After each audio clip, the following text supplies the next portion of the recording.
Hello, and welcome to The Collectors.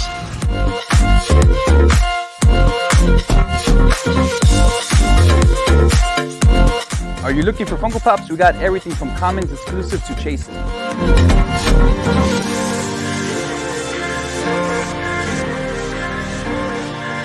What about statues? We have everything from anime, Marvel, and DC available.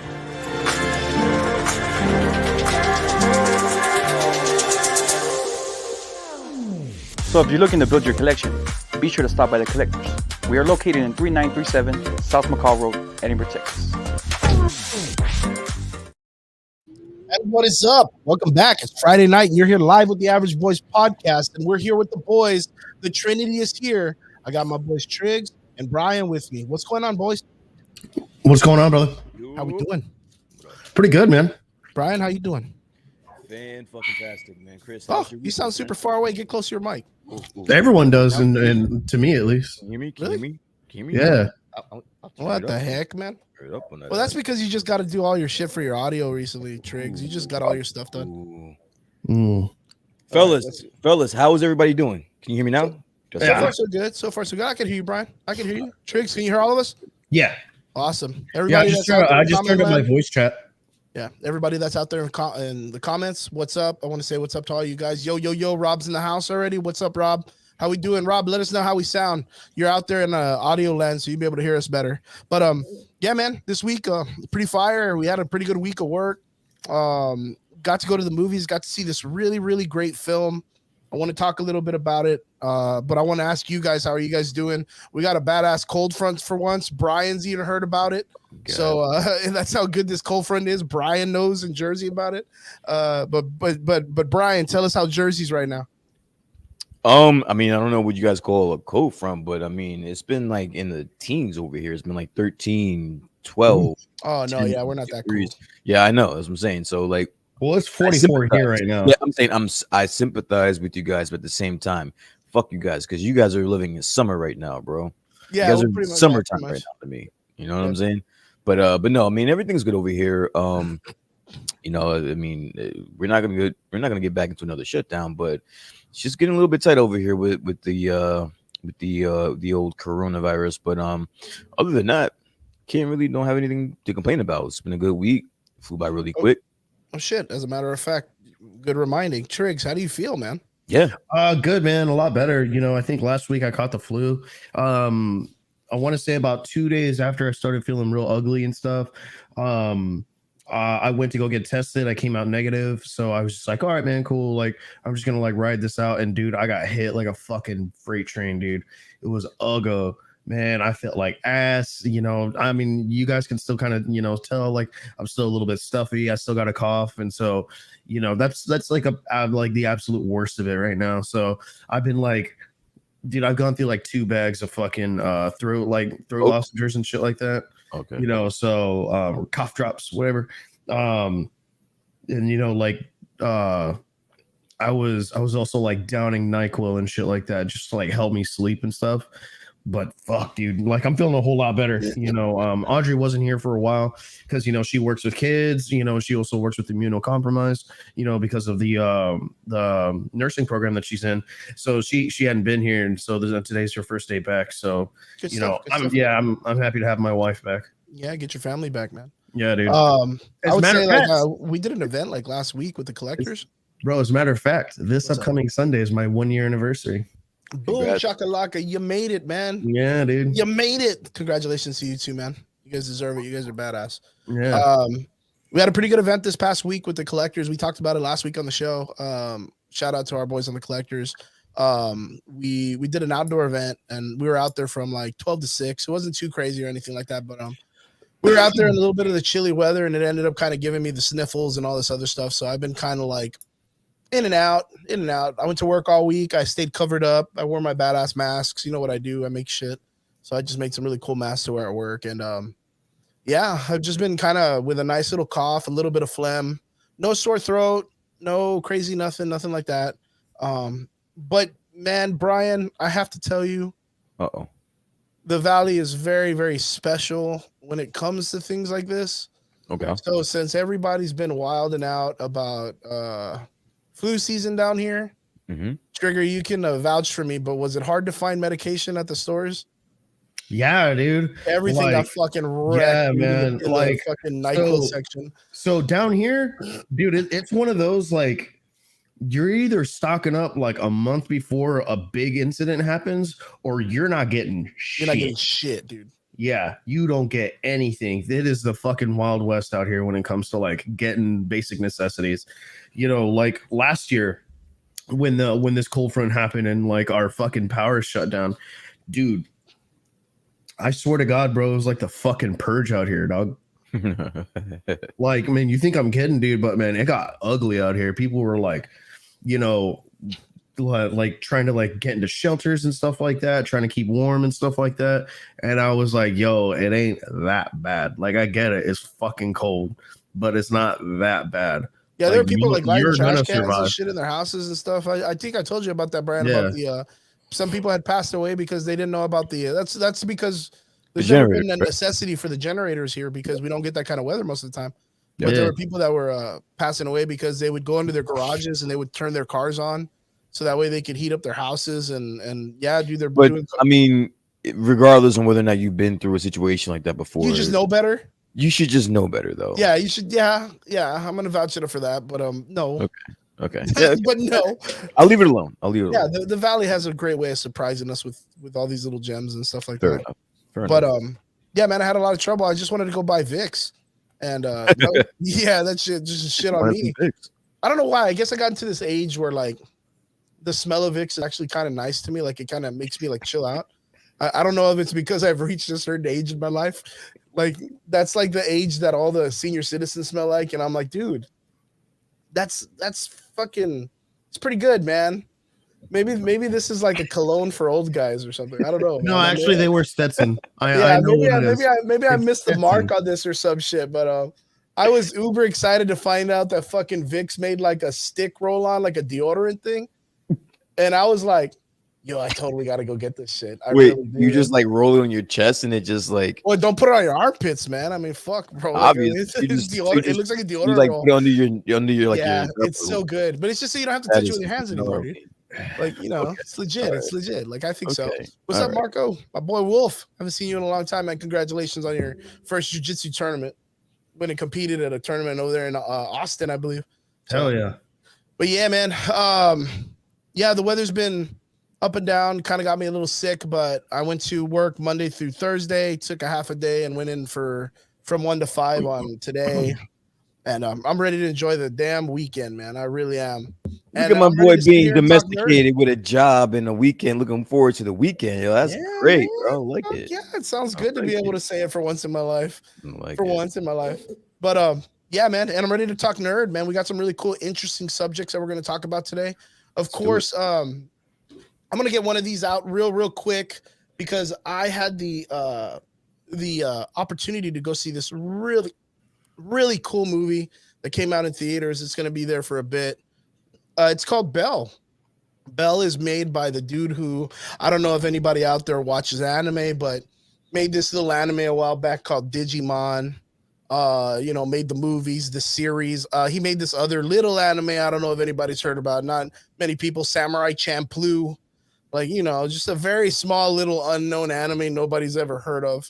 But he's also made some really popular ones such as Wolf Children, The Beast and the Boy, and one of my all-time favorites, Summer Wars, which is a very, very close catch-up to the Digimon movie back in the days.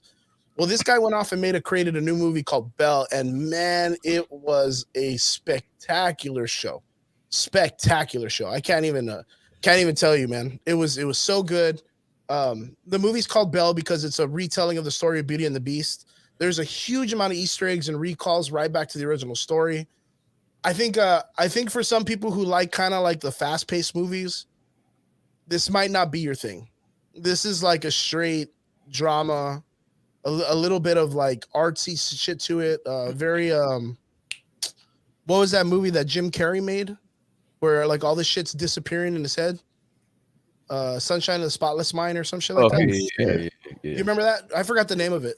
Sunshine of the I know what movie you're talking about. Yeah. It's very much like that where it's very art, very colorful, very, very, very out there. It's just so great, man. I can't even explain to you how amazing it is. If you do get an opportunity, go check it out. It's in theaters right now. They do have it dubbed and subbed. Yeah, man, I can't even deny it. But boys, have any of you had the opportunity to see it yet? Or no, I don't think you have, right? I have not. No. Have you seen any trailers for it or no? I haven't even seen trailers for it. No. Really, dude? It is. Totally I've been seeing a lot of people cosplay Belle. Oh yeah, definitely. It's one of those pieces that it's not for cosplay. It's not a very, very hard piece, but it's just a lot of makeup and the headband. It's really all it is. But beautiful stuff. Beautiful stuff. If you get a chance, guys, go check it out. It's in theaters. It's gonna be there. I'm guessing a couple weeks and all that good stuff. But yeah, definitely. Onwards. Let's go, boys, because we're not even gonna need to take any time into this, but I do have some things I want to talk about. One of them, of course, is comic books related. Not anything too spectacular, but did you guys hear? I mean, Triggs, you're probably going to hear this more than us because you're the one that's still up to this stuff. But what is this thing that DC's talking about killing off the Justice League? Oh, dude, to me, it almost sounds like it's kind of they're kind of ending their Infinite Frontier like series, and I think they're going into like another reboot or like a soft reboot, into stuff, which is like ridiculous because I remember we would get reboots like once every 15 years, not once every like 3. It was just one of those like, okay, like that, this is what's happening now. Like this is how we're doing it. My God. But okay, so with DC with all this stuff, okay, so what I heard, they're gonna kill off the first 5 characters, which I'm guessing are Superman. So it's Superman, Batman, Wonder Woman, a Green Lantern, and Aquaman. Okay, the Flash is still gonna be good. Yeah, I don't know about that. I mean, the Flash. Why? I mean, why not, dude? I mean, he's the one who fucks everything up in the first place anyway, with every major story that's ever come out. Okay, Brian, yourself in the comic book reading and stuff like that. How are you with the Flash? Are you a big fan? Are you a casual fan? Like, what would you? It's grown over the years. I don't think Trigger knows, but growing up as a kid, I was a huge DC fan. No, I didn't. Yeah, so as a kid, I grew up as a DC fan. Only when I got a little bit older, or when I was like my teens, that's when I kind of switched over to Marvel and specifically like the X-Men and all that stuff. But growing up, I was a DC fan. So the Flash was always a little bit near and dear. He was a little bit near and dear because I think for me, he was always underrated. Even to like right now, I feel like he's underrated. Like, I honestly think that they could always do better when it comes to the Flash. And that's because back in the days when they wrote him better in the comic book stories is when they used him properly. I think, of course, like during Infinity Crisis, Crisis Infinity, they used him very, very spectacular. But like over the years, he's kind of become this crutch that they use as like, we fucked up. Well, let's just have the Flash rerun it back and do the stuff. He's kind of like an erase tool when it comes to the storytelling in the DC universe. So like right now that Triggs is kind of breaking it down that he's still alive, I kind of feel like he's going to be the scapegoat. I see that, but for me, it's kind of the other way around. He's the one who creates the problems. He's the one guy who always Flashpoint paradoxes something, and it just goes out of hand, and he's like, "Oh, my bad." Or even like the concepts is like, but I understand Flashpoint paradox, like it all kind of correlates back to that story in some way, right? Not necessarily, but even if it did though, like I understand that, like as a human, like that's the relatability to the Flash to me. If you had that ability, would you not use it? Oh yeah, no, like for sure. Like don't get me wrong, like when fuck, what was the story? Oh yeah, no, when Blackest Night happened, and then he like ran back after Blackest Night. I was like, yeah, dude, I get it. You just saw a bunch of death. Why not fix the one thing that you could probably totally fix? Just stop stop Reverse Flash from killing your mom. What's the worst that could happen, right? JK, Flashpoint. Yeah, Flashpoint. Yeah. I don't know, because if you ever, I mean, in the last like what 2 iterations of the reboots in DC, a lot of it correlates back to the Flashpoint paradox. You know, you look at when they added the Watchmen to the DC universe. When they reiterated that, it dealt with, you know, the Flash making such a big impact in the multiverse that Dr. Manhattan saw it and wanted to come and mess with the whole new playground, right? Remove Hope and remove all this stuff and change things around in the Green Lantern and the origination of the Justice Society. Then you had, of course, the creation of the Flashpoint paradox, which then when Barry Allen goes back and fixes it, it was supposed to delete the Flashpoint paradox world from ever happening. But then it doesn't. Yeah, but then in Dark Metal and Death Metal, you end up seeing Thomas Wayne return back to, you know, be almost like this quasi anti-hero / villain character in the story. Yeah, and then the City of Bane happens, and then Alfred dies, and then Alfred dies, and then he's officially a villain after that. So then it's always this thing where it always kind of correlates back to something the Flash has always done, where it correlates too back to someone that told me that the only person that has a true superpower that's ungodly and unwitted is the Flash in the DC universe, because his power is the only one that's unequivocal. Like, yeah, Superman can punch him and he can explode, but he can just run back in time while he's exploding, which is what we saw what the Reverse Flash do. Yeah, when he was running through the bullet shooting through his head in that one story of what is it, when he's trying to get the card or whatever. Oh yeah, whatever the fucking story that, I don't know. I'm not gonna say that I've lost faith in DC or anything like that, because I really haven't. You know, like every once in a while they'll put out some quality stuff, dude. They really will. You know, Death Metal was really, really fun. And then, you know, and then we had Trinity Crisis that just finished, where, you know, Wonder Woman became like God, basically. Oh, that's right. I remember that. Yeah. And then, you know, that was also pretty cool. She basically resets everything. And then that like kicks off in a, you know, Infinite Frontier. You know, so like there's been some quality stuff that's come out in the recent years. It really has been. But so at the same time, like, you know, it just feels like now that like I'm bored with this, I'm just gonna reboot it. Do you feel like this is gonna be that smart though? Is that smart? I'm sorry to cut you off, Chris, but is that smart? With like the momentum that Marvel has, and I'm talking about from comics spread across to the Marvel universe when it comes to the cinematic universe. Do you think that's smart on DC's part to break up a powerhouse like the Justice League? Like what would be the replacement right now? Like what, Teen Titans? Titans or like the Titans, you know, because like you have the Titans team, you also have like Justice League, like not just like the Justice League of America, you do have other teams that like worked alongside the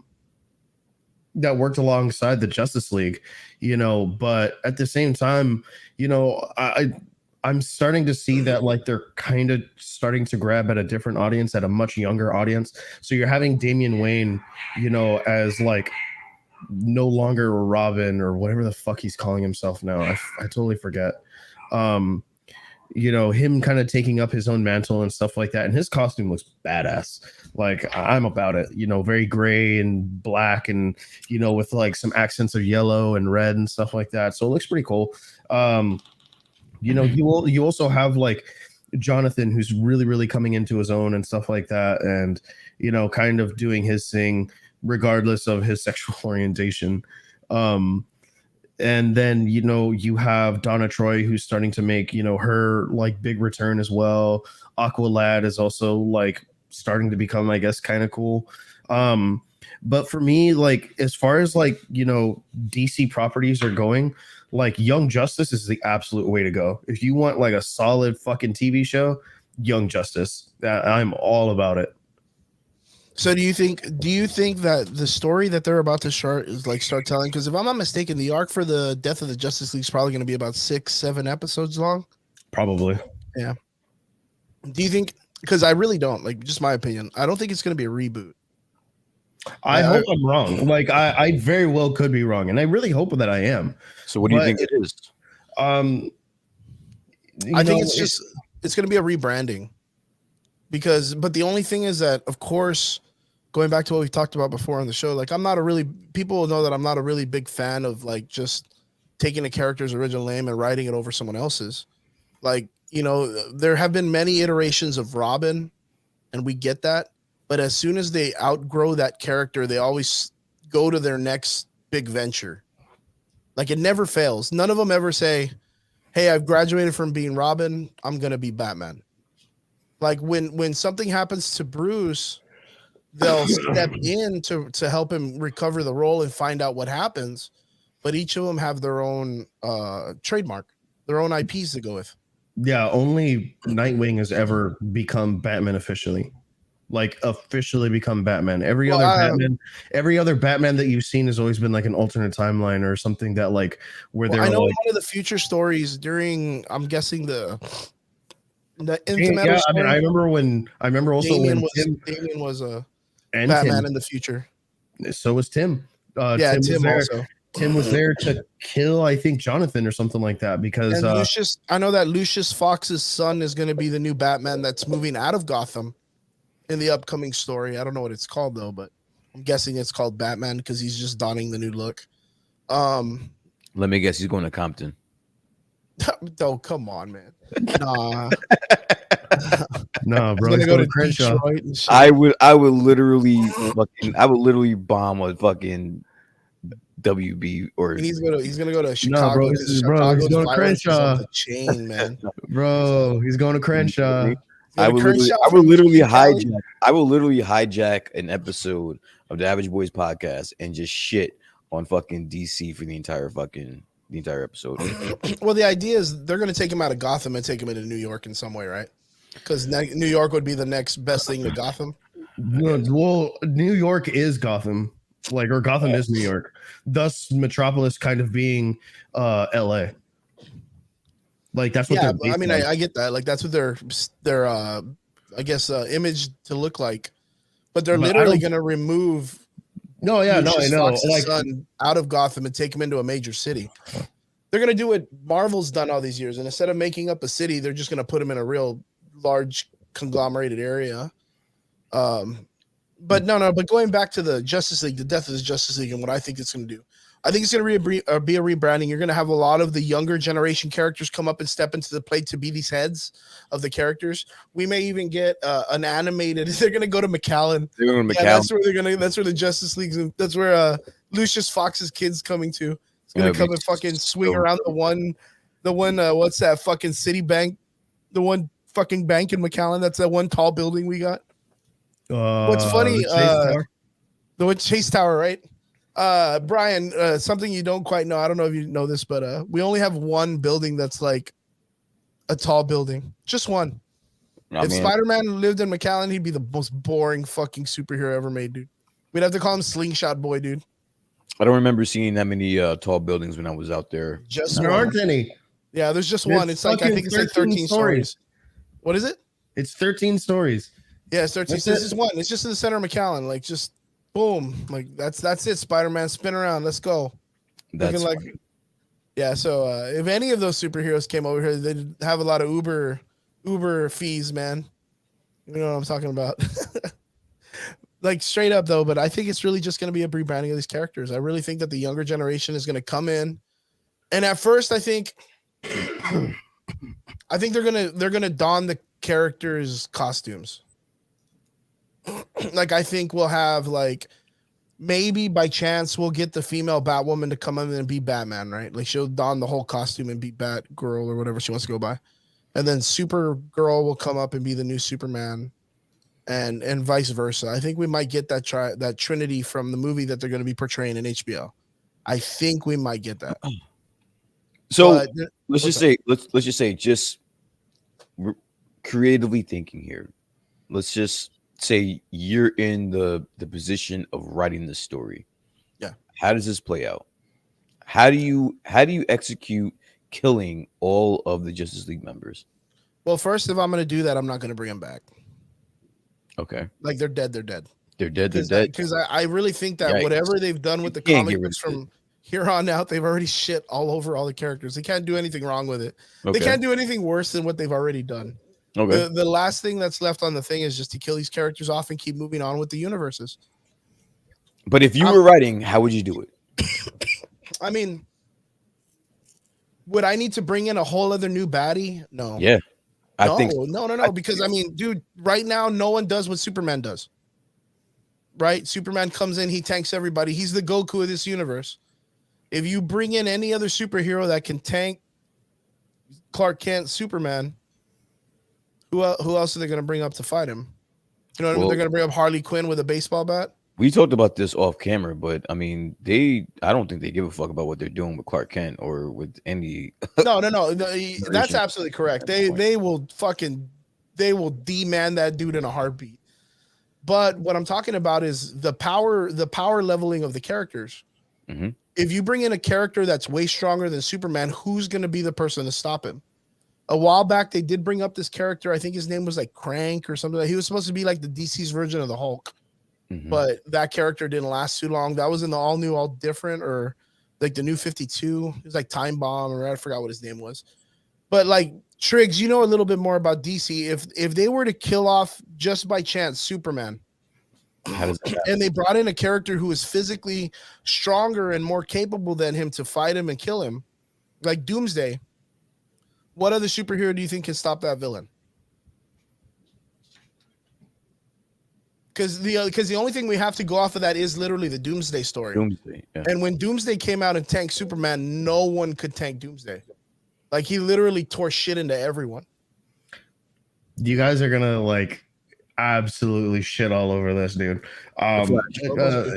Yeah, Lobo would be a good Yeah, one. Lobo's a good call. Oh, yo, bro. No He's way. a good call. But believe it or not, I would actually go with Plastic Man.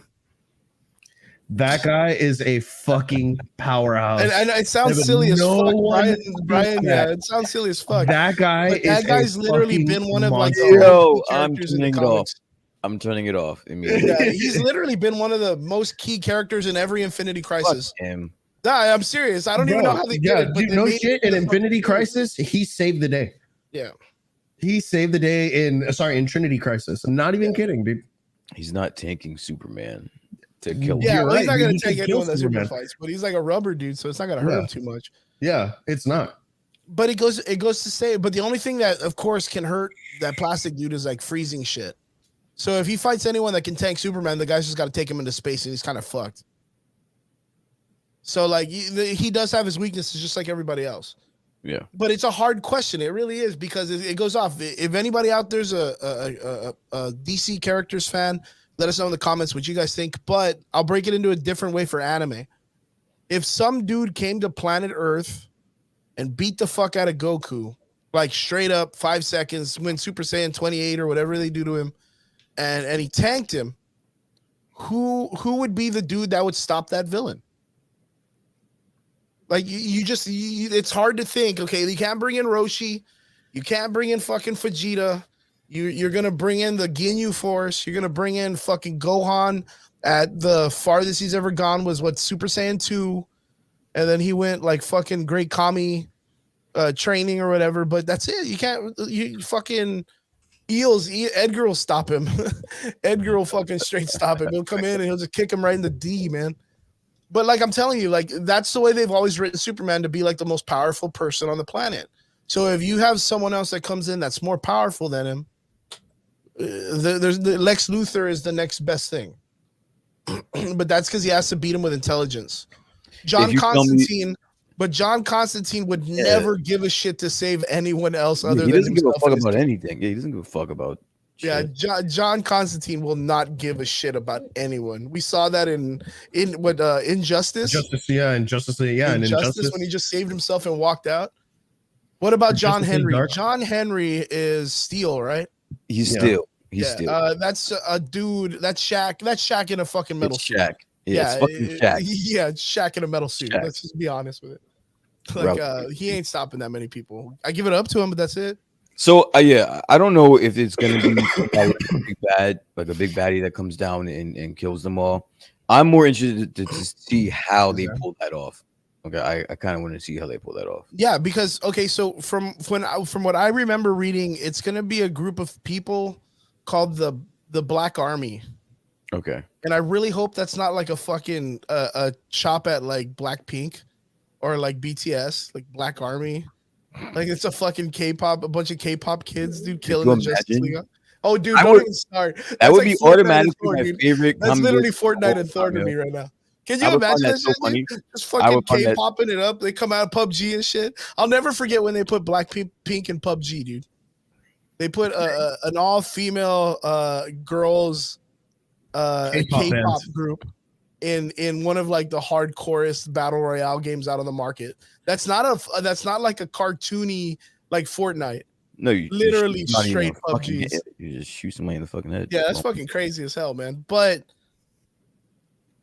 it's a good question. How would I write this off? If you do it as a group, it's different, right? If they bring in an army of creatures that can tank these dudes, okay, I get it. Because it's not just one. That's what they did with the Null in the comic books, right? With the Marvel. When I know you said you're going to start reading the Null comic book, right, Brian? Absolutely. So like what he does is he just releases all his symbiotes and they start the entire planet and people just can't slow it down. Yeah. Like we can get that if they're overrun. And then they get iced that way. That's totally understanding. Tricks, I'm sorry. Before you continue, Tricks, are you familiar with the King in Black Oh, storyline? dude. Yeah. Triggs read that shit through and through. You read everything? Yeah. There's like fucking like 50 issues that you gotta read Yeah, I know. of all read shit, them. everything. Oh, Yeah. He read that shit. I'm I on that. wasn't about to read that shit. I'm just starting the journey right now, dude. So which I means- totally wasn't going to read that shit all the way through Yeah, and through. I read it. Oh, no. I but, also read the tie-ins. no, that's what I'm saying. Like Yeah, I'm that's what talking, Brian's I'm going to talking get about, into right now. I'm talking about the tie-ins and everything. Yeah. I'm talking about the whole arc. That's Yeah. what I'm saying. It's like 50 issues. Yeah. All right, fuck it. Shazam, that's a good I'm about call. to I think do Shazam would be an interesting take. So honestly, I Black believe Adam. like of all people, it would probably be Shazam, the actual like the only person who closest actually could, iteration that can get yeah. close to it. because like and the reason that I say that is because like Shazam is so underrated that it's fucking criminal. It really is. Like on more than one occasion, like has Superman stated, other than Martian Manhunter, Shazam is the only person, like one of the only people he's like actively tries not to fuck with. So when people like bully him, he's like, "Hey, for real, don't do that. Don't do that." Well, it's the same thing with Black Adam too. Black Adam's like very similar to that too, except Black Adam, he's kind of like the Black Panther of the DC universe, where he really doesn't correlate a lot of other stuff when it doesn't consist of like messing with his area. Yeah. If it doesn't fuck with Kondak, he doesn't care. Yeah, he doesn't really care about it too much. The only other person that I could think would do some pretty good justice would probably be like maybe a Solomon Grundy, maybe a Mazo. Are you serious? Solomon Amazo. Grundy? Yeah, well, Amazo, but Solomon not Solomon. Grundy is like he's literally in the recent comic books written as the Hulk of the DC universe. But he takes out the whole Justice League, though? No. But could he, with the right proper push? I think so. No. I mean, Solomon Grundy's a tough motherfucker. Damage. You get him in the right That's spot. that's what his name was. His name was. Oh, that was Damage. that was that Hulk guy that I was telling you about, Damage. But his Yes. thing was he could only be that strong for a minute. Or it was an hour or something like that. It was a minute or an hour. It was literally like 10 minutes, dude. Like all he got was like 10 minutes to a minute. It was not even anything long. 30 minutes maybe at the max. But Could've yeah, sworn it's it was because an of the serum hour. he got. But like the only other person I could think about that could do good justice to save people's lives like that, Amazo the robot, because he's made to take out the Justice League. Mhm. And there was one character that was written out a while back during the New 52, which was I mean, dude, you can't look out without thinking about like Connor Kent. I mean, John Kent right now still there. He's literally his father, except he has human genes. I was gonna say maybe like a Superman like offspring or variant, maybe. I don't know. I mean, but then again, we'd have to look at it the same way we look at Gohan, right? Like he is his father's son, but since he's a hybrid, he might Don't get me lack some started. stuff. Don't I don't even know why you brought up Gohan. Like that was It's the same process. It's literally the same storytelling. but what they did, all right. Yeah, it is for an hour. You're gonna trigger me right now. You're gonna trigger me. I know what you mean. No, we're not. I don't You're about literally to mean trigger me the right now. Gohan story. You're 'Cause about to that was fucking. That was a travesty, You're dude. about to trigger me. Travesty. Hey, as a matter of fact, guys, we have a Mighty Morphin Mania coming up, and one of the voices of Golden Frieza from Dragon Ball Z Resurrection is going to be there. Nice. So yeah, dude, that was a really cool film, dude. I don't know if anybody got to see Dragon Ball Resurrection. Frieza. Frieza actually turned into his gold form after training for 14 days and was like, ooh. I'm like, bro, you should have trained for like 8 months, bro. What other colors could you change to? Fucking Frieza. No, but I'm really excited. We're gonna get to interview all these guests. They're really great people. But watch your mouth. Watch your mouth talking about Gohan. No, yo, it's a travesty. It was criminal. Travesty. It was What criminal. they did to Gohan, bro. Yo, but Like, straight I'm up, still not I'll over give that. it up. I'm being Wait, honest with you. hey, I'm as still a not matter over of it. fact, Trigger, I want you to look at Alex's icon, dude. Look at that icon. Is that Eagle Fang, bro? Dude, it looks like it. Eagle Fang Dojo. Straight up Cobra Kai. I started watching the show. I started watching fucking Cobra Kai. You got me Cobra Kai. all fucking stuck on it. Whoa, Alex, Alex, since you're in the chat, dude, I want you to tell me how you felt about the direction, even like right now, where Gohan is in Dragon Ball. I'll speak. Can I have permission? Go, sir. They're about to drop a new series called Super, and they are bringing him back for some love, dude. No, So but we may get had a him- new iteration of Great No, Saiyaman. no. You want to know what the worst part about this is, Chris? They had the opportunity to change it in the last season of Super with the tournament, and they touched on it, but then they still bitched him out in the end.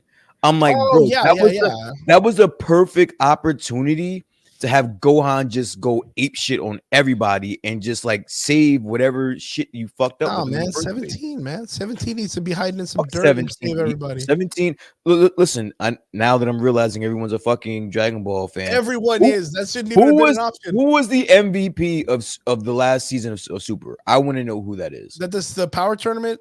It was Fucking the Roshi, tournament. man. Having a heart attack. Who was the MVP? A lot of people say 17. A lot of people say Vegeta. A lot of people say Frieza.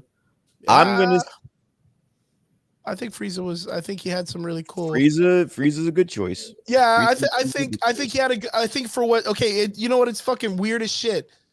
But the twist of storytelling from when we got Frieza as this like fucking piece of shit, dictatorship, racist dude, Yeah. to him like working side by side with the Saiyans, and him like being another version of Vegeta, like a dick version, funnier, but working. Dude, that whole scene of him with Goku kicking the shit out of Back to back Jiren. Jiren. Yo, That back to back. dude, That back to back shot.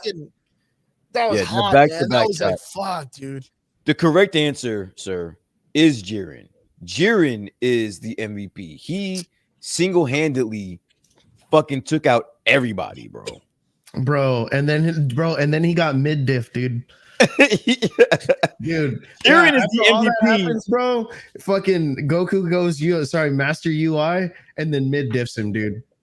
Straight jobber, bro. That guy's a straight jobber, dude. Get the Jiren. Yeah, straight job, dude.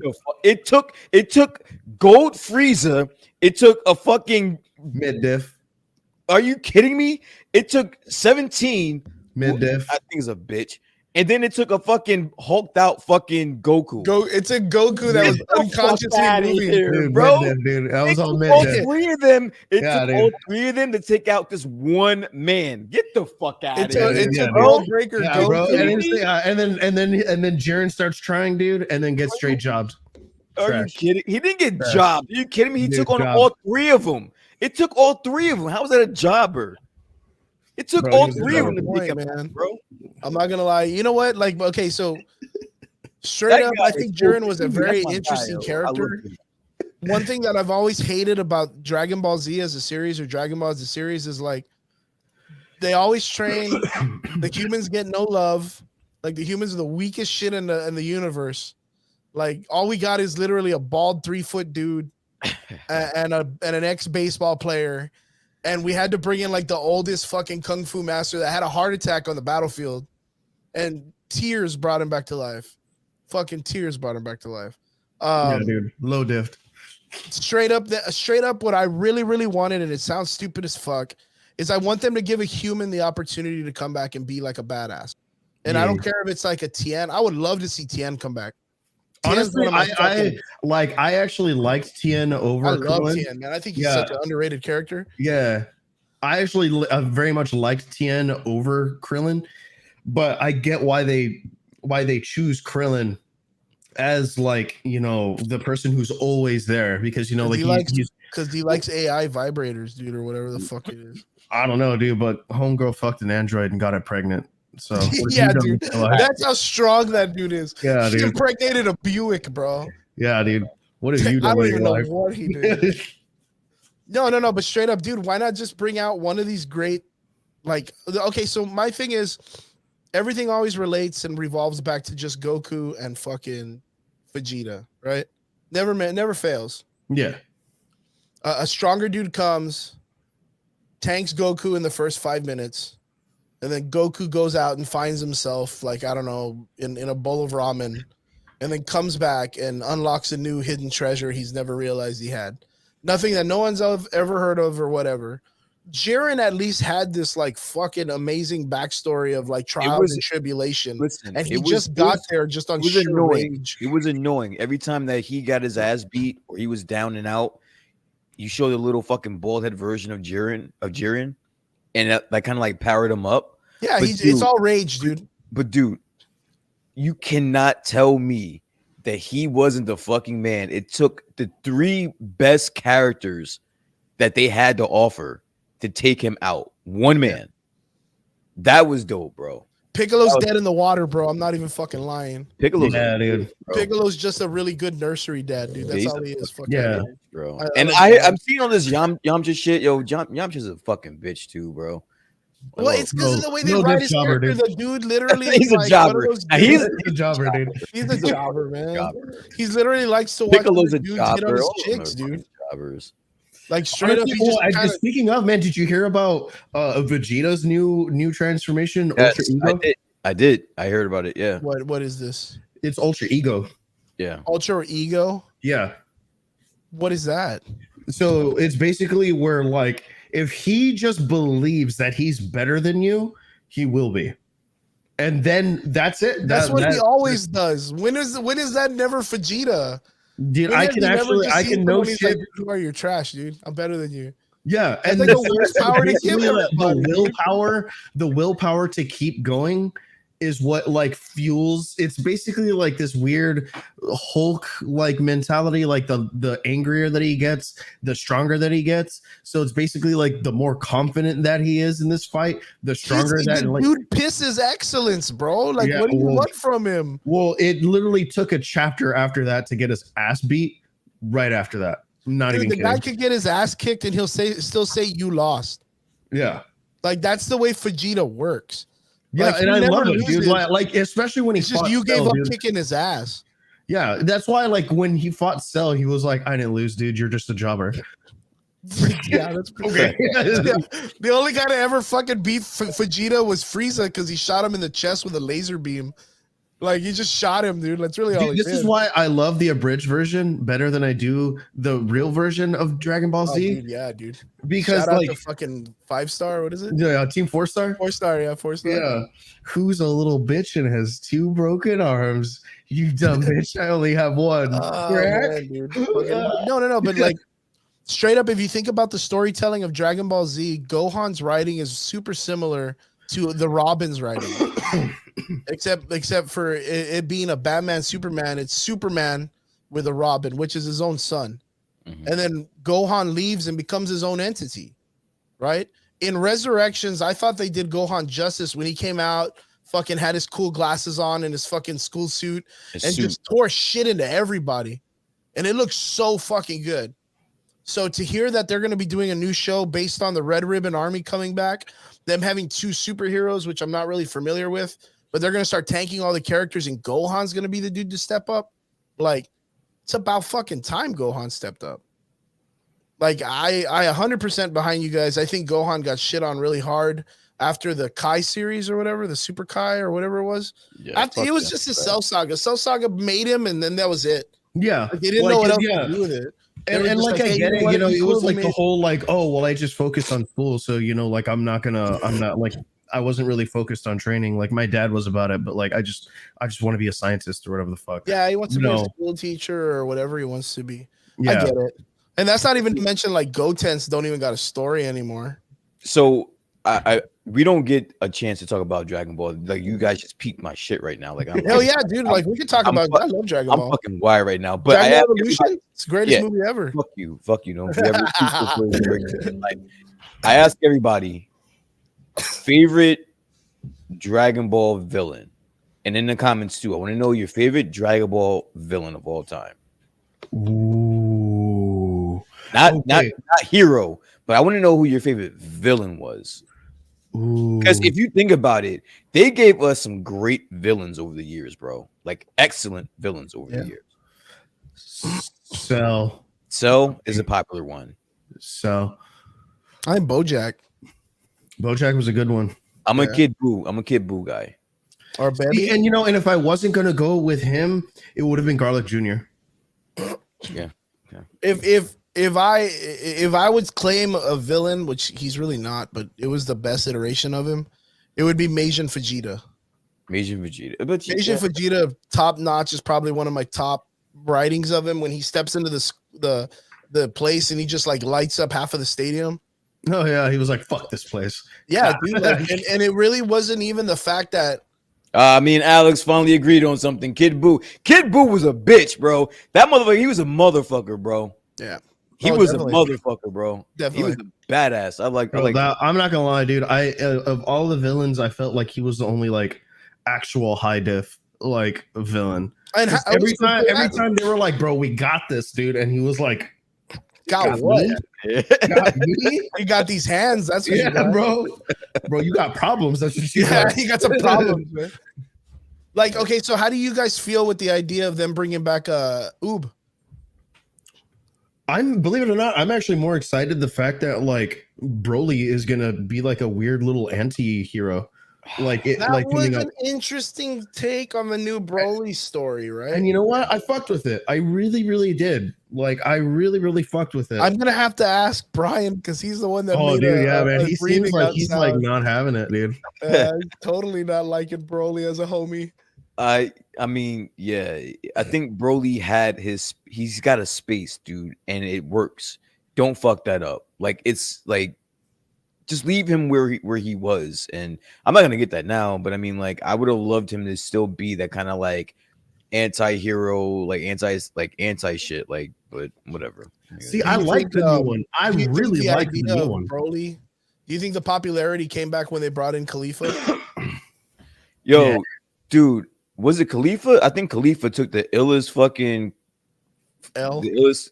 Yeah, she took the ill. Yo, Yeah, just took it right Wait. to the mouth, dude. what Goku did to her, bro, is Yeah, he fucking disrespectful. wrote her fucking Fuck, Kamehameha or whatever. He wrote that shit and the show showed the shit 3 times. I don't know what that's called, but that was just fucking That dope. is called being a fucking G and being creative and not sitting on your fucking hands as an artist and a writer and a director. That's creativity and that's what makes shit rocks. The Yo. fucking creator heard everybody when they would talk about like, why does everybody just sit there when they're just talking Kamehameha? Like, why aren't they moving around and doing some shit? That guy fucking knew. He fucking knew people were talking shit, and he was like, "Oh, you got some shit you want to say? How about you like this?" He literally That took- was the illest shit I most- ever saw. and how Dragon Ball. crazy is that? It was the most basic shit that Goku's done for a million years, No, and he dude. revamped it. Same fucking move, same. just movie. He Just- rode just that jumping. shit. He rode it and then blasted her right in her fucking face. She dude. deserved it, fucking bitch. Yeah, dude. Fucking jobber, dude. Yeah, dude. Yo, Yeah, bro, she, that like was he goes, cool. yeah, he I goes also- master UI, and he was like, "Bro, like, look, I'm gonna low diff you right now, and you're just gonna get straight disrespected." And she's like, "Whatever, bro." No, Whatever, man, that come was- at me. dude. Whoop, pow. Yeah, that was probably that. You know what? That was like a Negan moment for me. Like everyone in the world just watched that one part of that show for like everyone jumped on it. People who don't even watch Dragon Ball jumped on Dragon Ball to see that one fucking person get owned. And it was gorgeous, dude. It was literally beautiful. It drawn was so beautiful. gorgeous. literally super I mean the tournament, I want to say the tournament of power, it kind of revitalized my interest in Dragon Ball. Like the last, I want to say the last 5 episodes of that season. Yo, don't forget to hit me up. I'm gonna make that Khalifa Dragon Ball shot an NFT, man. If you want to buy it off me. Yo, bro, it was so beautiful the way that every episode was done. It was beautiful. I was so confused when they brought in like the Sailor Moon chicks and the Winnie the Pooh characters, and like I just thought they were just. I wasn't having any of it in my mind. I was like, what am I watching, dude? Why is Goku beating up fucking Winnie the Pooh? I was with it. But straight up, I think the Super Series is gonna bring in a Gohan that we're gonna fucking love to see. Did you say Mia Khalifa? Say what? Yeah, dude, Goku fucking smashed her in the face, dude. Yeah, Mia Khalifa, that's who it was. Nah, straight up, going way the fuck back to what we were originally talking about. I really think it's going to be an upcoming of age character story. We do have a lot of these younger iterations of the Justice League members that will take over. But do we think this is going to be a whole rebranding of the Justice League? We have seen future iterations of the Justice League dealing with younger characters. That's including a Superman that was the child of, was it Connor Kent and Donna Troy, or was it just Connor Kent? You remember that when they had the future iteration of the Justice League come in to let them know that Tim? I remember there was one where it was Wonder Woman and Superman's son, and he like straight hated Superman, but he loved his mom. Yeah. That's where Tim Drake was coming back. Yeah, and he was like, remember, he was killing people at Batman. Yeah. I mean, those characters. We understand that in the multiverse of things and in the timeline of things, there is a universe that has that future. So could this be a proper retelling of the future iteration? Is this going to be a revamp, or is this going to be a whole, let's reset the timeline and bring back the Justice League? I really don't think it's going to be a redo. We recently just had 2, which Triggs will vouch for me.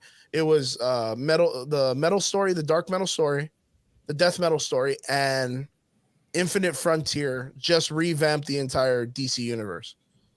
I think what this is going to do is this is going to push into the idea that we are going to be getting in these, because we're still in Infinite Frontier, aren't we? Yeah. I think this is going to push into the idea that we're going to get a whole new Justice League roster, and we're going to remove the original Trinity plus the extra characters of the Justice League, because it's going to be DC taking a chance and issuing in a whole new Justice League. But why though? What's the marketing plan behind that though? Like, I think it's what's next for the franchise. Okay. What stories haven't they told yet with all the characters? The only thing that they could do right now with characters is what we were talking about earlier, is they have to take them into realms they've never taken them into, which is more darker, maybe more perverse or insulting maybe, or offensive to the characters. They have to take them out of the realms, which I don't know if they're willing to do for their characters, because most of the DC characters are gods amongst men. They're put on plateaus because they're bounds that we'll never reach. Where in Marvel, they can get really dark and gritty because they're more relatable characters to write about. This shit just sounds desperate to me. It sounds desperate. It sounds desperate. Like I don't see this. I don't see this coming from Marvel. I don't see Marvel putting out a statement before an issue is released that, oh, we're going to make headlines. Yeah, try to make headlines like, oh, we're gonna kill off the Avengers. It wouldn't be their first. They did it with the Superman, the John Kent, when they said that he was gonna be into expressing his sexuality a little bit more when they were making the character more. Like it's kind of I don't want to say becoming a theme, but I mean like it's I don't know. It doesn't make sense to me. But you do have it's a really, really strong point. I could possibly agree with you more than trying to rebrand the Justice League into having a whole new team. Yeah. I could literally probably get behind the idea that it's just them trying to fluff the piece so that people can get more attention to it and want to go buy it, or at least to see what's going on, to talk about it, to try to change the algorithm, kind of like creating their own drama, right?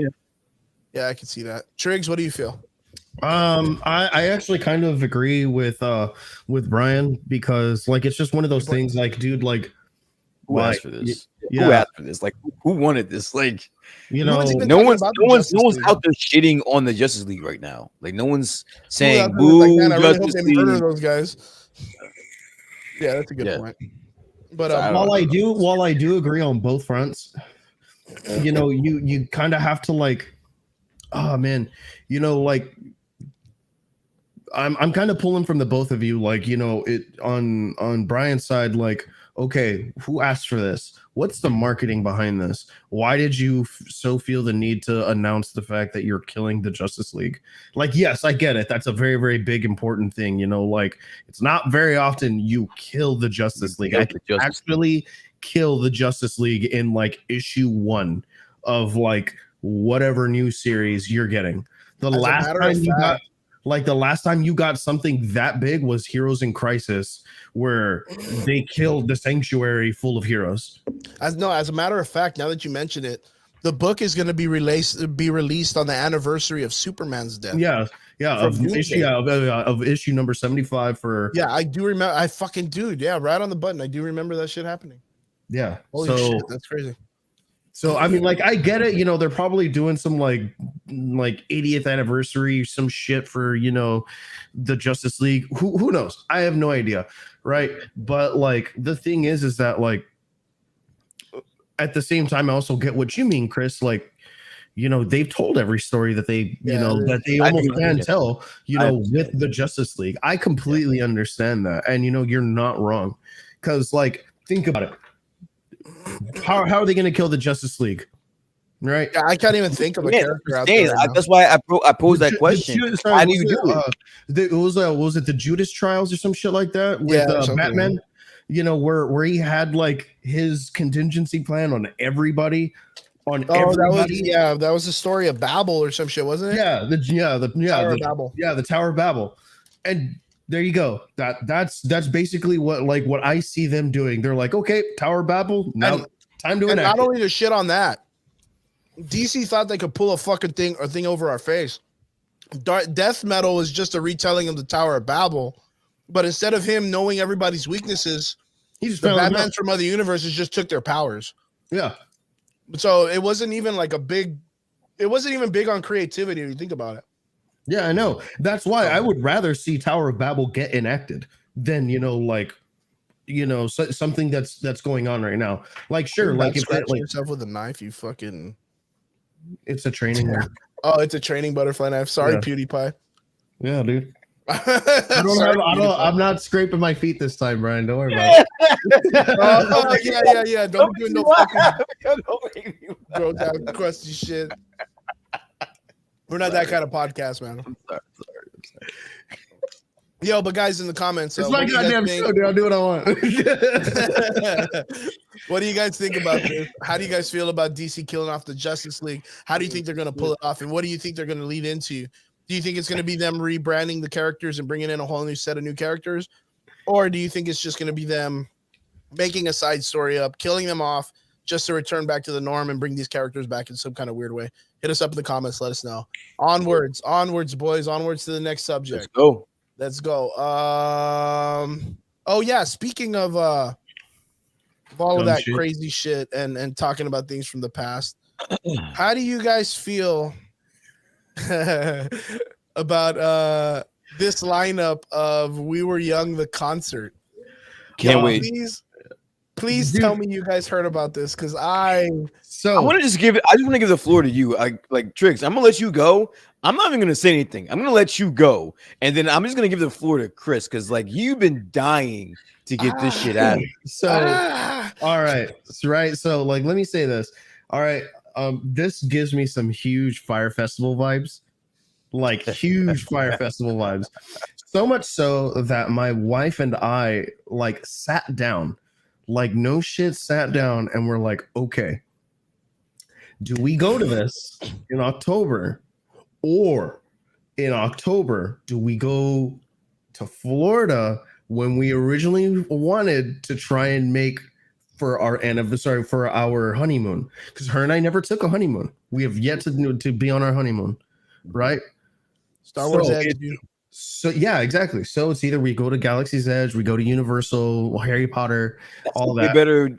Exactly. anyway. I was like, do we go to this concert and chance it, or Concert. do we go to the place that we've been wanting to for like a year now? It's a no-brainer. And I was like, and you know, like I'm gonna go get drunk, you know, like on butterbeer, and you know, go like drunk, you know, wave my wand around and shit like that, and then the next day go to fucking Disney and go drunk put a lightsaber together, because I mean I'm still about it. Yeah, you know, straight up. Anybody out there that tried to get tickets or is on a waiting list or gonna get tickets, prepare to not get that money back.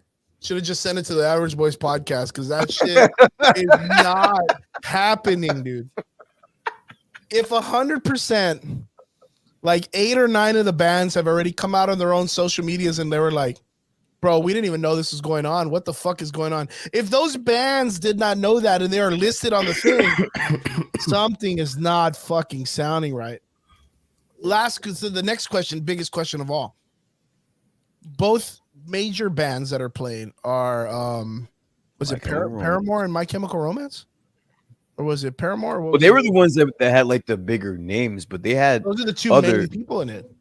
Well, I mean, every band in there is kind of like on the same. Yeah, dude. I mean, like, I'm not gonna lie, dude. Like, there's some absolute bangers, right? Oh, yeah, the whole and like, is like Willy Wonka's Chocolate Factory. Like, yeah, but also like you have okay, so like the reason I say that, yeah, you have the Used, right? Yeah. You have Paramore, you have Bring Me the Horizon, A Day to Remember, Avril Lavigne, I Prevail, Pierce the Veil, Black Veil Brides, you know, like, and then you also have Jimmy Eat World. I mean, dude, like I'm looking through like the bands. Through the bands right now, and dude, and I want to see like half of these motherfuckers. That's a great. If that's a festival, that's a great festival, dude. Yeah, like no bullshit. Like straight up, this is a great festival. The two main headliners are My Chemical Romance and Paramore. From what I heard, it's supposed to be 3 stages, 1 day, 12-hour long show. Wait, this is 1 day? 1 day. There's two separate days, Saturday and Sunday. Both of them are 2 separate ticket sales.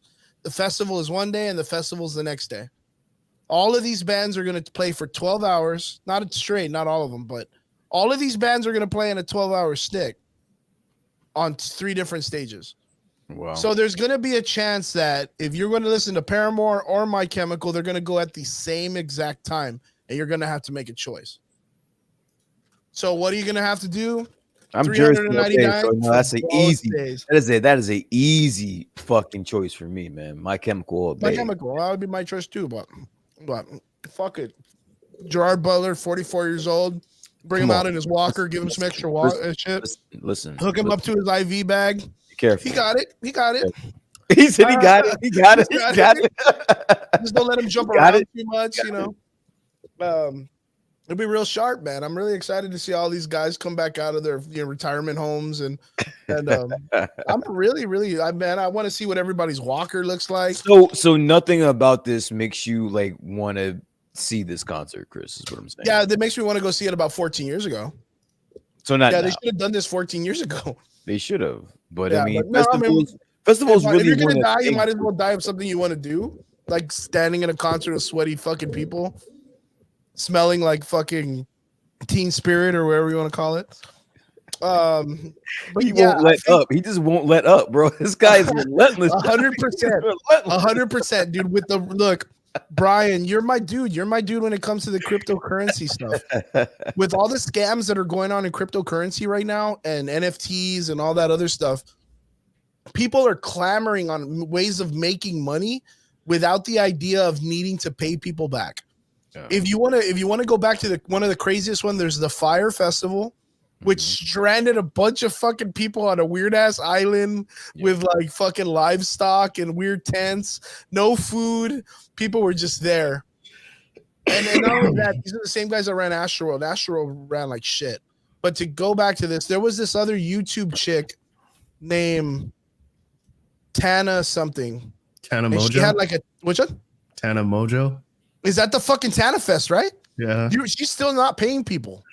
She's still not paying people that went to that fucking festival.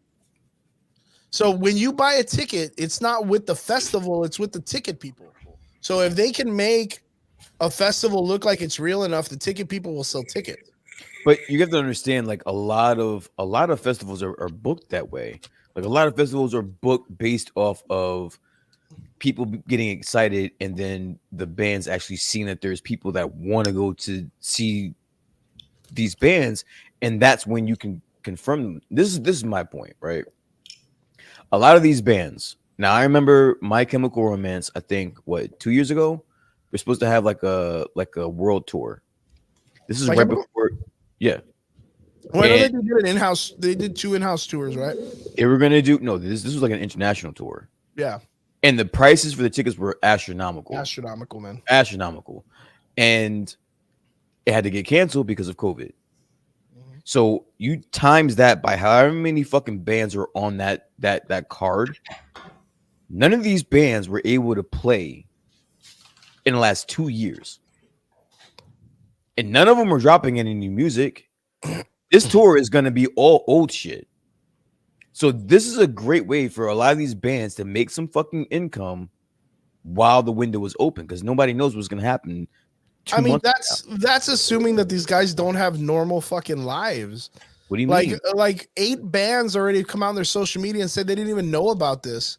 When was the last time you heard of a concert selling tickets to where the bands didn't even know that they were performing that day? That happens a lot more than you think. Oh, well, probably, but not to bands that are like 30 years old or 20 years old. That would be like Kanye West is going to come do some shit. And then Kanye's like, I didn't know that, but it looks like it's making money. Let's do it. Bro, that These bands are motherfucker like barely 20 remembers what he wears, much less what he does. Oh, yeah. He just steals Shia LaBeouf's clothes. I just saw that today. I thought that was funny as Yeah, fuck. dude. I mean, he could fucking, But whatever the fuck he's on. not to get off subject, these bands are like, some of them haven't been playing or been touring or been doing anything, let's say safely 7-8 years. So that's more of a reason why I could see them being in this type of a concert. Now, the people that are putting this concert on, where they're getting the money to pay all these fucking that part I don't fucking know. Because some of these bands, some of these bands, too, like, how are these bands going to come out and say they're a part of this when they don't know they're a part of it, and they haven't even come to negotiations to sign any type of contracts to be there? I don't know. I just think that it could happen. I do think that, and I know for a fact that a lot of this is a typical practice. Like the Fire Festival would have went on. It would have went great with just 1 or 2 tweaks. Mhm. But those 1 or 2 I got tweaks fucked them completely. You know what I'm saying? So it was like the Fire Festival was good. It was actually a good plan. They just fucked it up somewhere along the line. This does happen where a lot of people like to say, "Oh, this band's gonna be here," or you know what? I let's say I go to My Chemical Romance and say, "We're putting on this festival. We need you there. We already have blah blah blah blah blah blah blah blah on the ticket." They don't have any of those people on the ticket, but now that Chemical Romance says yes, we're on. So now we have a Chemical Romance. Now blah blah blah blah blah blah blah blah blah will be on the ticket now. Now they will be on the card. Like that's how that works. And I mean, I don't know. But you know what? I 100% will tell you that if there's any person or any scene that can make this type of shit work, it's this kind of bands. This scene of concert can make this shit work. This honestly on the low, and I'm not even really a fan of 75-80% of the bands on there. There's maybe like 1 or 2 bands I would like to see on this card. This could generate a lot of fucking money. This will straight up beat Warped Tour. Like Warped Tour has still been kind of active in the last couple of years. I know they've been trying to get bought out and shit like that, but this can straight up make more money than Warped Tour in a smaller amount of time. Yeah. But then again, this is equivalent to I know Trigger probably knows about this more than you Brian, because it deals with like our region. But people were making fake I mean, they probably happened in your area too. They were making like fake setups where like Paramore is gonna be at the Alamo Pulga, like playing like next week, which is like a flea market, right? Okay. Like they were just making funny ass fucking Facebook market posts. And for a while they were the fucking funniest shit, dude. Like Wu-Tang Clan playing at the comic book store in Far. Like it was just stupid events that people were just trolling people.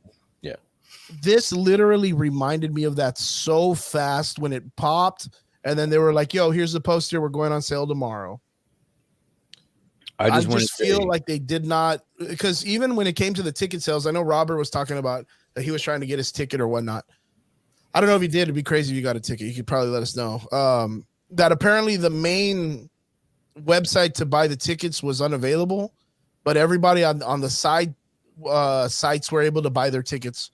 You couldn't buy it directly from the original site. no shit. Yeah, you had to get on now it's just like a waiting list. But literally, I'm on the website right now, and everything except for hotels is sold out.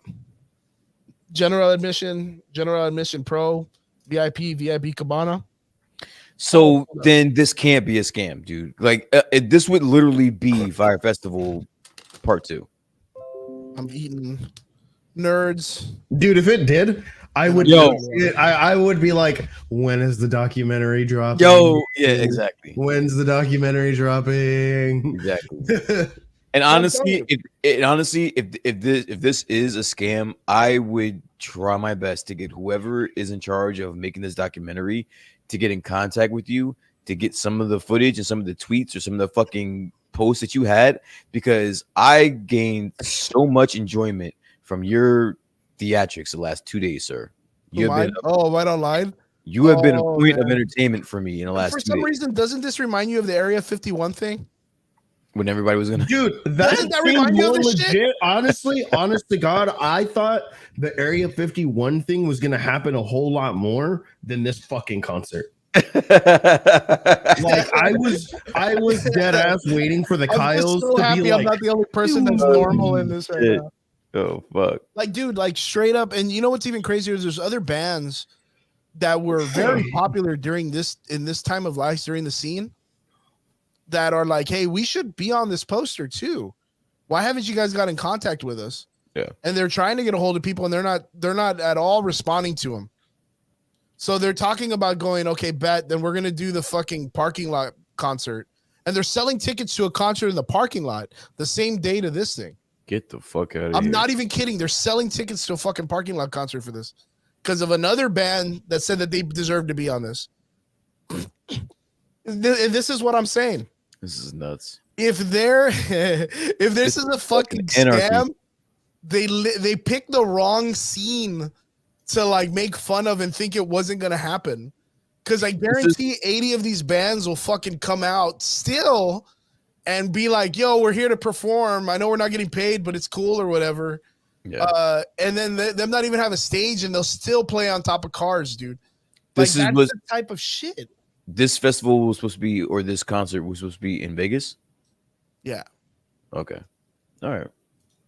I don't know, man. Listen, if this turns out to be a sham and people are actually buying tickets or fake buying tickets, Someone's making millions. this is going to be insane. Fire Festival, dude. It's Yeah, Fire part Festival 2. 2022, man. Yeah, this will be part 2. It's the Dude. coronavirus all over again, man. That's crazy. I'm telling you, saw- man. I saw the lineup and I was like, wow. Dance like, Gavin somebody- Dance, dude. Somebody actually put that together. Dude, That's crazy. speaking of Dance Gavin Dance, bro, have you guys heard 1 in a Million? I have been busting that song every day for the past like 3 days. Just like about it, bro. I don't know. Hey, Brian, what are you listening to these last couple days? You got to be listening to some crazy shit. No, man. I listen to my old school rap, dude. I stick to my lane. I listen to my old school R&B. I don't really venture out of that realm. So no, nothing really new. Really? Shit. So I have been listening to Childish Gambino again. I'm on 3005 and Feels Like Summer. I've been blasting those a lot. I actually saw him. Now that we mentioned the festival, I saw him at the Firefly Festival in Maryland, due 2005. Nice. He's really good live. I Oh, like dude, definitely. Yeah. Him. I saw Kendrick Lamar at ACL like a really, really long time ago. But speaking of when we were young, when you guys were young, which is way longer than me, way longer far back than I was, because I'm older than you guys, right? Younger than you fuckers. You're like a few months older than me. Yeah, no, man, I'm like 20, man. I don't know what you're talking about. He's like, shut your bitch ass up. Like, what are you talking about? And this goes out to everybody in the comment section. Give me your best concert that you've ever been to. Ooh. and give me your worst concert experience you've ever experienced. Ooh. I want to see that in the comments. I need to put up some fucking things. Brian, you first. What's your favorite concert moment and your worst concert experience? I think my favorite was that Firefly Festival. I think that was in 2013. I got to see. I only went to see Kendrick Lamar and the Foo Fighters, but you know, I ended up seeing Paul McCartney. I ended up seeing Outkast. I ended up seeing Childish Gambino. Like I got put on to so many indie bands as well. Like that was a great time. And they're still trying to do their Firefly Festival shit. It's not as big as it used to be.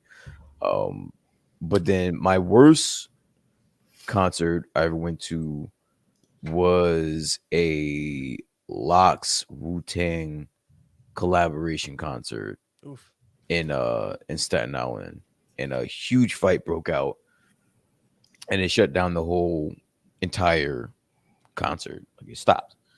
Oh shit. So I spent maybe like, I think I might have spent like $50 for general admission, and they probably did like an hour's worth of a show, and then it got shut down. That was my worst experience. Yeah. Triggs. Oof, my best concert experience. This is actually like a weird one because like I had actually gotten broken up with at this concert, but I was like, I don't know, like 17 at the time. Wait, somebody broke up with you at a concert? Yeah, it was a badass concert too. That's hard. So like after a while, I just got like real upset, and dude, I started moshing fucking heavy, bro. But the lineup was Gojira, Machine Head, Trivium, and Lamb of God, and I was a fucking about this lineup, dude. And this was back when Gojira was still like really underground, really underground. They were like they were the ones who opened up. And my worst experience was when Flyleaf came down, and I want to say this was 2008, and it was here. It was super dead, super dead, and I just no energy from any of the bands whatsoever, and it was just so boring. And I happened to be with my ex-girlfriend at the time, and so it was just me and her, and we were just like, okay, well, we saw Flyleaf. Okay, so for me it was I've been to a lot of concerts. I'm here to like San Antonio and stuff like that. I think my favorite concert overall would probably be Family Values Tour 2001. Favorite concert moment would have to be hanging out with Scooter Ward from Cold, the band Cold, in his bus and meeting his kid and here at a concert here in the Valley. Worst moment would have to be Vanilla Ice concert. Wait, what? Vanilla Ice concert, South Padre Island, back in like 2000. A fight broke out during Vanilla Ice's music, and we got in a big ass fight. You were like 25? Yeah, no, I was like 20, 21, 22. I was in college. Are you serious? But I got in a fucking fight at a Vanilla Ice concert. Like, who the fuck does that? That's like getting in a fight at like, I don't know, man. Fucking Belle Biv DeVoe. It's kind of a dope story, though. Yeah, no shit. Like, it's funny as fuck. I knocked a motherfucker out, dude. What? Pretty funny. That's like I mean, I've been in fights at concerts before, but yeah, the Vanilla Ice would have to be shit because they kicked us out, and then we ended up sitting on the curb, like outside the fucking Louis' backyard. Yeah, pretty much like playing the Go Ninja movie. We were just fucking throwing down a Vanilla Ice. You know, like honestly, I really have to. I actually have to. I forget like how many concerts that I've actually been to because I used to work at Aces North, and we would have concerts there all the time, right? And so I completely forget about those. I want to take them back on my favorite one. Now, don't get me wrong, the Lamb of God concert was A1, but this one, I have to say that this was my absolute favorite concert experience was Ex Mortis. They came down. They were this very, very underground band. They're a lot bigger now, but they were based out, I think, out of LA. And they came down. Best musicians I've ever seen in my entire life. And live at least. Anyway, no one knew who these guys were. None. Like none of the people who go to the bar knew that like who they were. So they were all sitting by their equipment off to the edge, and I was bartending at the time. And so like I went out and like I looked at the poster and I looked at them and I was like, "Hey, are you guys Ex Mortis?" And they're like, "Yeah, man, like no one's like said anything." And I was like, "Oh man, well, you know, I'll get you guys a round of beers." And they were like, "Dude, sick, hell yeah." And so they just started drinking, right? So by the time like their lineup comes up, they're already like halfway through their set, and dude, these guys are fucked up, right? I'm feeding these guys so much alcohol. And I was drinking with these guys beforehand, and so like we were all just broing down, and so like they kind of like finished their set finally, and they were like, "Hey, does anyone have a request?" And then my drunk ass is like, "Play Mr. Crowley." And they were like, for the bartender, Mr. Crowley. And so they played Mr. Crowley for me after their show was done, and stayed on and just finished shredding, and they were just playing Mr. Crowley, and I was like, this is the best thing in my entire life. Pretty badass. Guys in the comments, leave us your best concert moments, worst concert moments. We want to hear them. We love that kind of shit. It makes me fucking happy. I think the funniest time was when I told Lejean from Seven Dust to just buy a house here in McAllen because they were performing here like every other month. They were like, Seven Dust was always here, dude. And I was like, "Yo, Lejean," like they were doing like the CD signing in the back and shit like that. Yeah. And I was like, "Dude, just fucking buy a house here." Told the same thing to Carlos Ferro because he was like always here. Dude, I really wish we can get that guy back on the show. I'm pretty sure it wouldn't be hard. Ask him. Carlos Ferro is a voice actor for Gears of War, Brian. He's I remember you mentioning him before. Yeah, he's a cool cat. You should just buy a house down here too. He's always down here, man. Yeah. Everybody should just buy a house down here. Brian, you too, man. Yeah, dude. Now I like to visit. Yeah. He's like, "No, fuck the valley." Yeah, fuck the valley, bro. I'll come visit. Too hot. There's never any seasons, man. It's only summer down here. Yeah, bro. Yeah, man. I'll come. It's summer year round, dude. All right, onwards to the next one. Probably one of the coolest conversation pieces we have going on right now because this makes me super excited to talk about. But we got some Ahsoka Tano news, man. Star Wars Ahsoka Tano. I myself am super excited about this because David Filoni is going to be, of course, writing and directing the show. Dude, yeah, man. Dave Filoni and Jon Favreau, man. Yep. Dude, they're about the it. cool thing is so is he directing every episode? Nah, they'll probably have it like the way they did The Mandalorian, where they'll have like certain directors, maybe even some actors come in and co-produce and stuff like that. Co-direct. But I know that they're like executive producers. Okay. Yeah, as a matter of fact, Robert Rodriguez can suck a fucking ass, dude. He's sucking right now in the Boba Fett. We'll get to him. We'll talk about that later. Yeah, we'll talk about that later. Yeah, we'll talk about that later. But yeah, Dave Filoni single-handedly is probably one of the coolest individuals in the Star Wars staff right now, who single-handedly saved literally everything that DC is going to be doing in the next maybe like 20 years. Do you believe that they're going to get like a bigger like gig in the whole Star Wars? Like Dave Filoni and Favreau? Yeah. Yeah, 100%. It's a rumor as of right now, but do you think it's in their best interest to basically hand the keys over to them and say, "Here"? My thing is, I think Kennedy is going to relieve her position and move into an executive position in Disney. Okay. Oh shit. And she's gonna drop it into that's the smartest. She won't retire out of it and be like, "I'm stepping out of George Lucas's shit forever. I'm just leaving or whatever." Nah, they'll cut her and move her up like into an executive position in Disney. Yeah. And then she'll overlook the Star Wars, how it revolves around in the Disney franchise. And then Dave Filoni will probably be the one that steps up, and Jon Favreau will be under him. I just wanted. I don't think that. I think that Jon Favreau will stay in the executive producer realm. And the reason being is because he's involved in too many projects throughout Disney.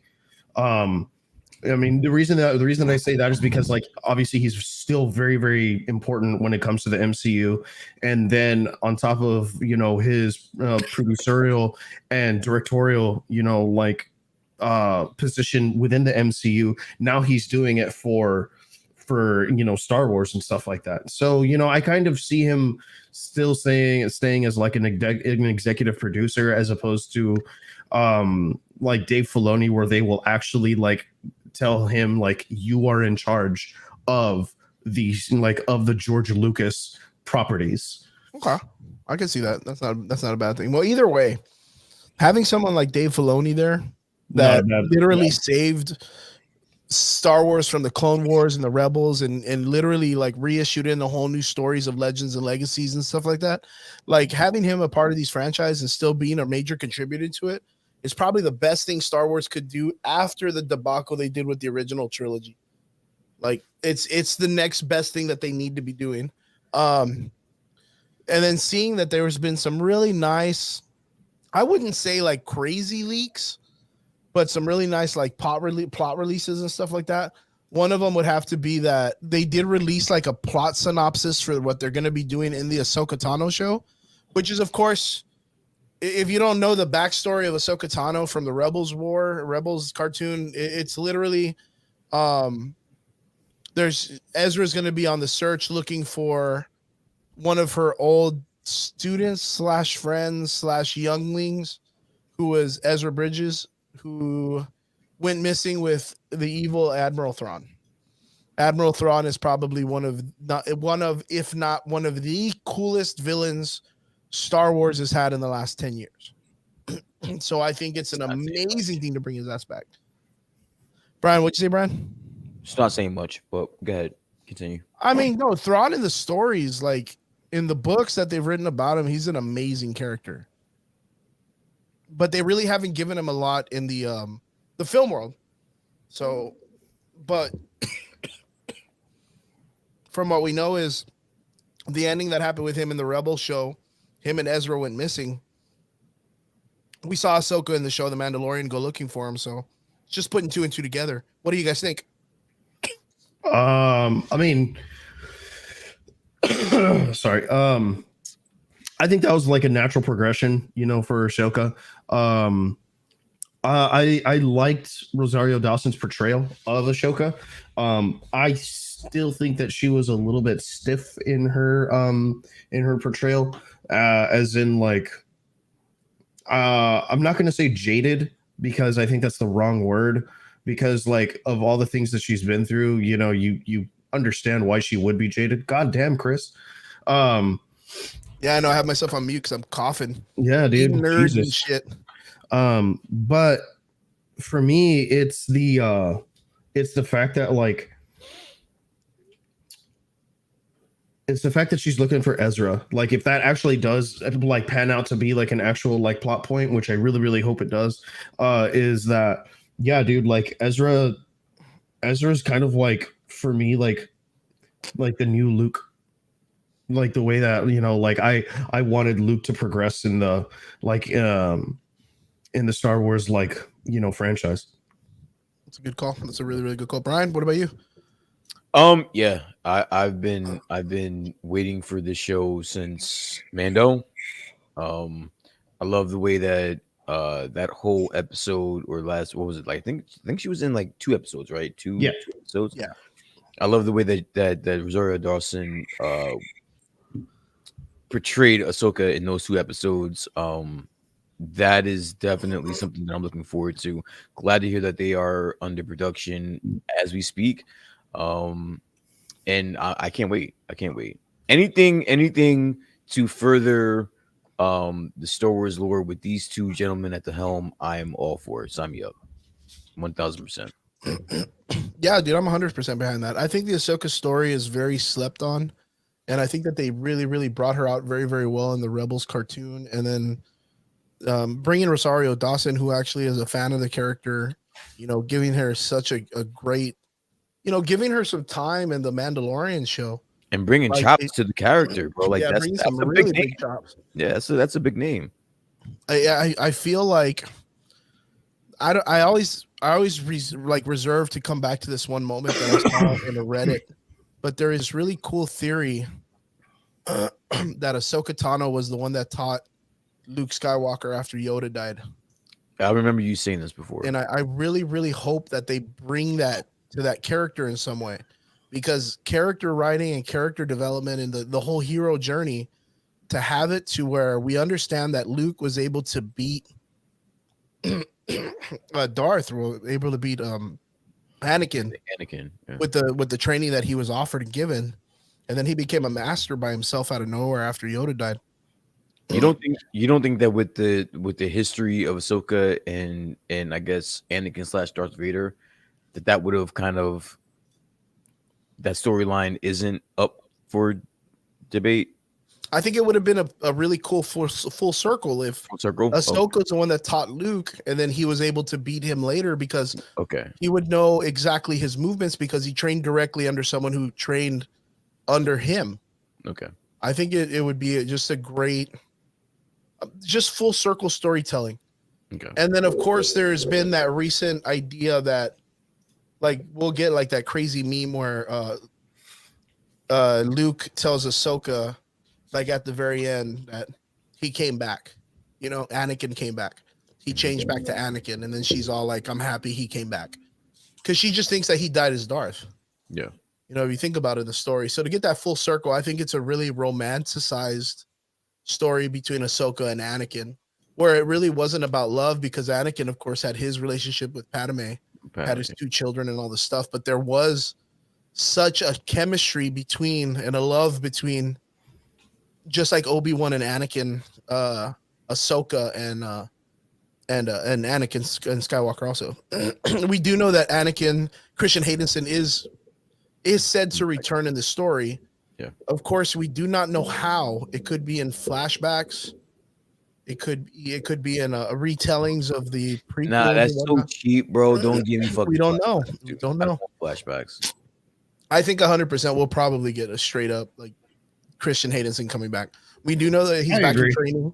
We do know he's coming back. We do know that there was, from the original Star Wars movies, there was another meetup between Obi-Wan and Darth Vader. We just don't know if it happens during the Ahsoka show or during the Obi-Wan show. We're gonna get that too, man. The Obi-Wan show coming up. Yeah, that's. I think it would make a bigger impact if it was during the Obi-Wan show. Absolutely. And the reason being is because like let's say, because I do remember in the comics that like he goes to Tatooine. Yeah, and he meets up with Obi-Wan, and like he's kind of like, yo, dude. Shout out to our boy Michael Betancourt in the comments, our man behind Morphin Mania. Yeah, man. So he says Ahsoka has the feel of being our new Obi-Wan if we are considering Ezra as our new Luke, which is a cool theory. Yeah. The lost chosen one, especially with his connection to the living force we see in Rebels. True. Good call. Yeah, I always had this weird theory that Ezra was going to play such a bigger plot because of the way that he kind of like goes out. And then like, plus when he leaves with, of course, the force sensitive whales at the ending of Rebels, he left with such a, like he had just recently acquired all of those like Star Wars, like force skills. He stepped into his himself at that moment. And he kind of hit like a whole new charge. So when he left and went on that thing, there was a moment where he could have gone off and him and Thrawn could have separated or lost each other. And he can go to the outer realms and literally pull a Yoda and just go off and study and do amazing things with the Force. He just unlocked a whole new set of it. I just love the fact, and this is kind of like harping back to what we were talking about just a few seconds ago with Hayden coming into Obi-Wan. I just love the fact that every time they see each other, it's on. Oh, no for Vader and Obi? Like it's on site. It's on site. They have nothing but fucking. I am so ready. I'm so ready for that. Yeah. It's on site, motherfucker. You made me a half robot. The last time he was like, that's all good, dude. You were still a half a man, bitch. Let's go. like yo, the next time I see you, bro, it's on. I Yeah, wonder. bro. I wonder Like- what's gonna be like the when it comes to the idea on how the Even Siri director's doesn't gonna tell it. understand, dude. Is that your fucking Tesla Model Watch or what? Yeah, dude. Tesla model. Watch. What's going to be the direction? That's what's impressive, right? When it comes to like filmmaking and all that stuff. When the director tells Christian Haydenson, like, hey, man, this is going to be the first time that your character sees Obi-Wan, The last time, like from the It's last on time he site, my cut you guy. and messed It's you on up, site. bro, and the last time you found out that Padme died, died. like, Yeah, and dude. you blame Obi, and then Ewan McGregor, this is going to be the first time you see that Anakin survived, and now he's just full on dark side, Yeah. straight up like a member. So of it's So on and site. we actually see how evil and how powerful he is. yeah, So now we get to He's see that. unrelenting now. Yeah, This is so- unrelenting. So now we see before that he actually has a target now, bro. yeah. What's cool is like, of course, we see like, I mean, the last solid iteration of a pretty cool Vader that we saw would probably be the ending of Rogue One, right? Hallway When scene. still when think that they was showed trash. that thing, which was him going through the tunnel. But of It was course, a hallway scene, all right? of these Yeah. iterations have always been against soldiers, but not against someone who has history with him and someone he like literally hates. But like- honestly, I'm gonna call bullshit. That was a cheat code. You can't give me a lightsaber hallway scene and it not be cool. Come on, bro. Like I mean, it was it, cool. it was dope because it was Darth cool, Vader. yeah. I'm not But taking that away That was from a him, little bit of a cheat but he has code, no like- emotional connection to those people. Yeah, true. Like he's gonna have emotional connection to Obi-Wan. Like, so we're gonna see him screaming in the suit. We're gonna see him getting mad. We may even get the whole badass like hit in the face or cut or broken helmet, and you could see like that Hayden Christensen eyeball, just like Yeah, the way it dude. was like in the car. We're gonna get all of that shit that we're just fanboying all over right now. We're gonna get all of that. I guarantee we're gonna get that shit like not in the first episode, but Who's writing Obi-Wan? It's not Filoni, right? Let me look it up. Okay. uh, If it is, while you're looking that up, if it is, that would be fucking amazing. Because then I think even just that being a fact, they are being held. They are being. It is written by Joby Harold. Don't fuck this up, Joby. yeah, it's all on you, man. It's all on All you, of Joby. Star Wars. Yeah. Not to give you any pressure, but all the Star No Wars pressure. fans like fucking putting that on you. Yo, Dude, Mike, out of all the Joel things, Edgerton is coming out in this. who? Joel Joel Edgerton. I don't know who the fuck that is. So Joel Edgerton played Uncle Ben or some shit like that. Uncle Ruckus. Yeah, in the third movie or some shit like that. He was the one who took Luke. Oh, when the he dude was from in- Warrior.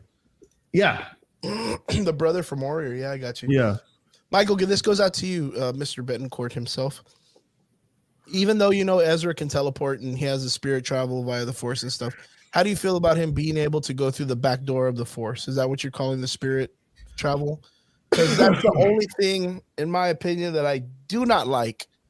Because time travel and all that shit, multiverse always fucks everything up.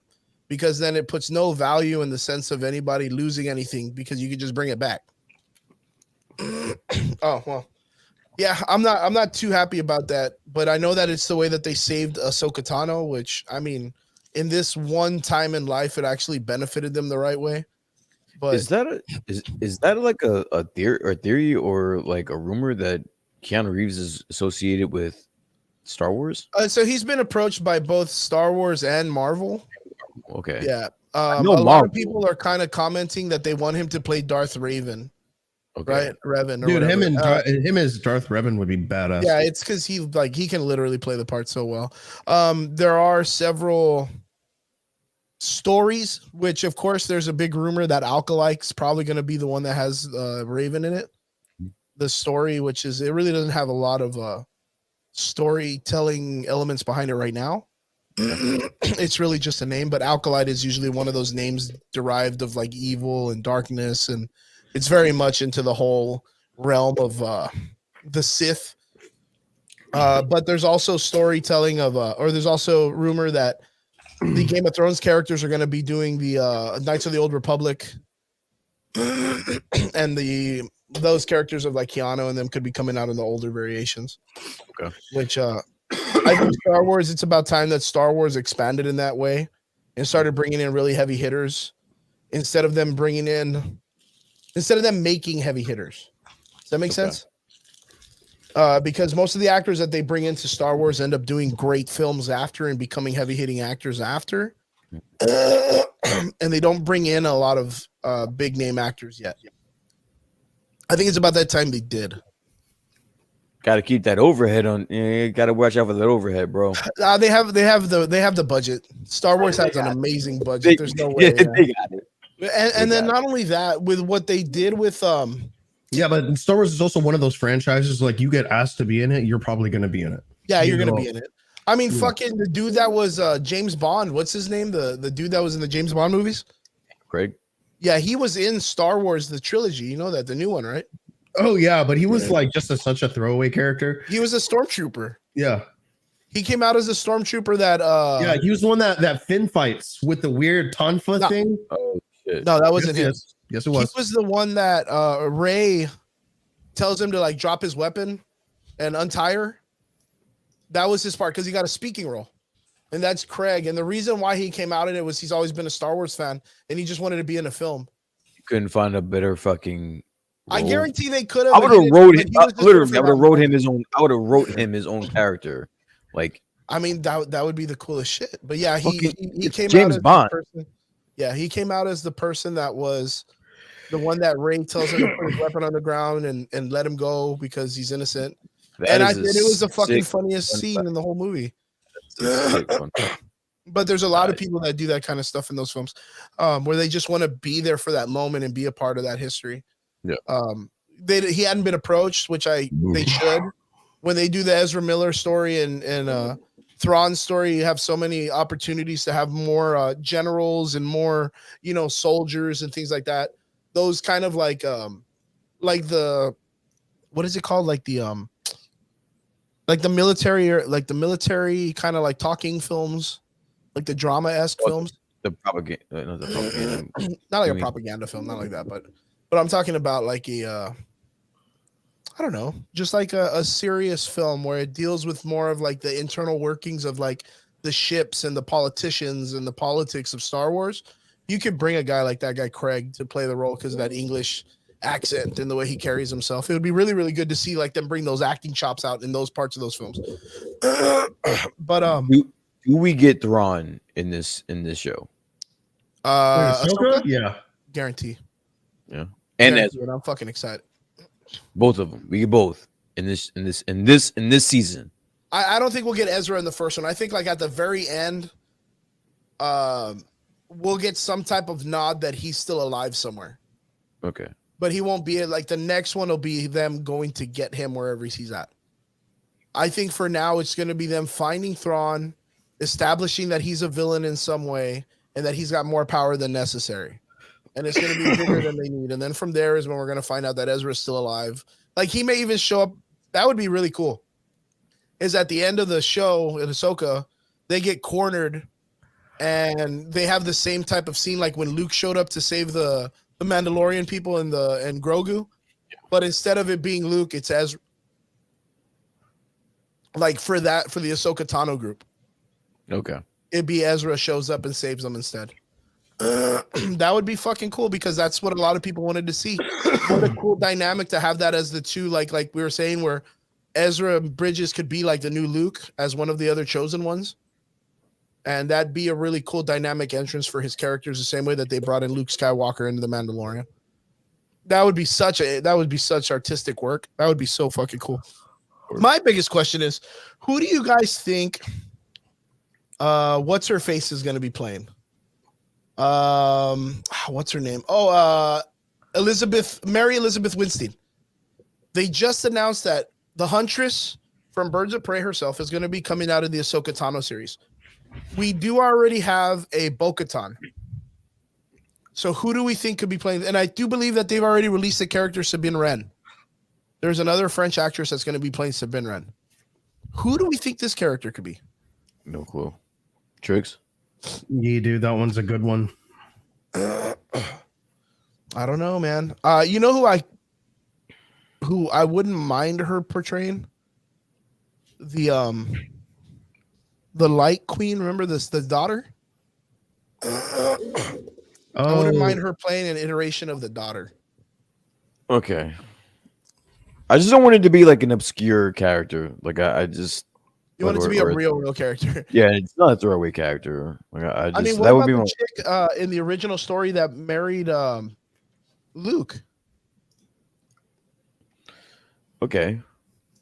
But then Do you you, would do need you Luke. remember who I'm talking about? Triggs. Do you remember that character? No, let me see if I can find it. Luke Skywalker, wife, Mara Jade. Yep. Mara Jade. You think there's a possibility we might get a Mara Jade? Since we're not going with the timeline of the books where Luke Skywalker creates the association and then Jedis can go with their emotions and feel happy and get married and fall in love and do this stuff.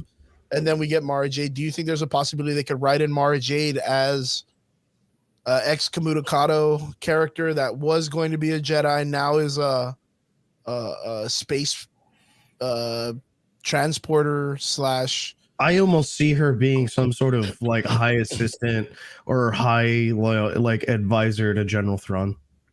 Ooh, like a villain? Yeah. You see, what's really crazy is Mike pretty much says it too. And this is how we kind of all see it, right? I'm feeling her to be like the new pilot or a bounty hunter. See, and I wouldn't mind that, but for some reason, just the way that she carries herself sometimes, you know, like you can see her being some sort of like advisor to like General Thrawn, like his like right hand or some shit like that. You know what I mean? That would be really, really interesting, man. If we can get her in a large villain role, right? Something that's gonna play over, maybe even be like one of the assassins slash hunters or slash soldiers that works under General Thrawn, right? Yeah. That's like the protector of him or whatnot. Damn, I never thought of that. Of course, like my mind always went to, of course, and she's always usually playing like a heroine character, right? And everything has to deal with like action, right? Well, yeah, dude. I mean, have you seen Kate, you know, on Netflix? Is that the straight up gangster ass movie she just made? Yeah, dude. It's gangster. I heard about it. I haven't seen it, was though. Good. I love this chick. She's so amazing. Yeah. I loved her in fucking Dude, she Sky actually High. broke her nose. Like she legit broke her nose. As a matter of fact, you see it happen. Like the scene is still in there where like it's she's fighting that guy in his apartment, you know, and like and shit like that. Well, like apparently like one time he actually almost kills her. And it was like a bottle that he like swipes at her. Well, apparently she had like he wasn't said like she like underestimated how fast he is, and so when she backed up, it happened to like just almost actually touch her throat, and it was sharp, you know, like it was a broken bottle, and so she was like, "Shit!" She was like, usually wow. use like prop shit there. I think they probably do, but like I mean, dude, that plastic is still sharp, dude. Yeah, I know. I mean, you know, damage. And then like there's one point where like I think he ends up like I know that he like bashes her face, or it's either that or the refrigerator, or he actually hit her, he actually punches her. But one of those times she actually like takes the full brunt of the hit, and she broke her nose. Oh fuck, that's crazy. That is crazy. I didn't even know that. Yeah, dude. But you know what? Like, yeah, but then again, it's like she gets typecast a lot in these roles where she always plays like some kind of like heroine badass, but it's usually a good person. Like, even with the idea of her playing the Huntress, like they tried to make it seem like, you know, the way the character's written in the comic books where she is like the anti-hero, like a Wolverine-ish kind of character. But then you end up really liking her character in the fucking Birds of Prey movie. I don't know. I just hated that whole movie. So yeah, you don't. I thought it was a trash movie. Brian, I remember when, because like obviously Audrey comes to me when it comes to like comic book movies, right? You know, she's married to a comic book fan. I obviously have a podcast where I talk about it, you know. Comic book nerd. Right, dude, you know, so she knows that I know what's up.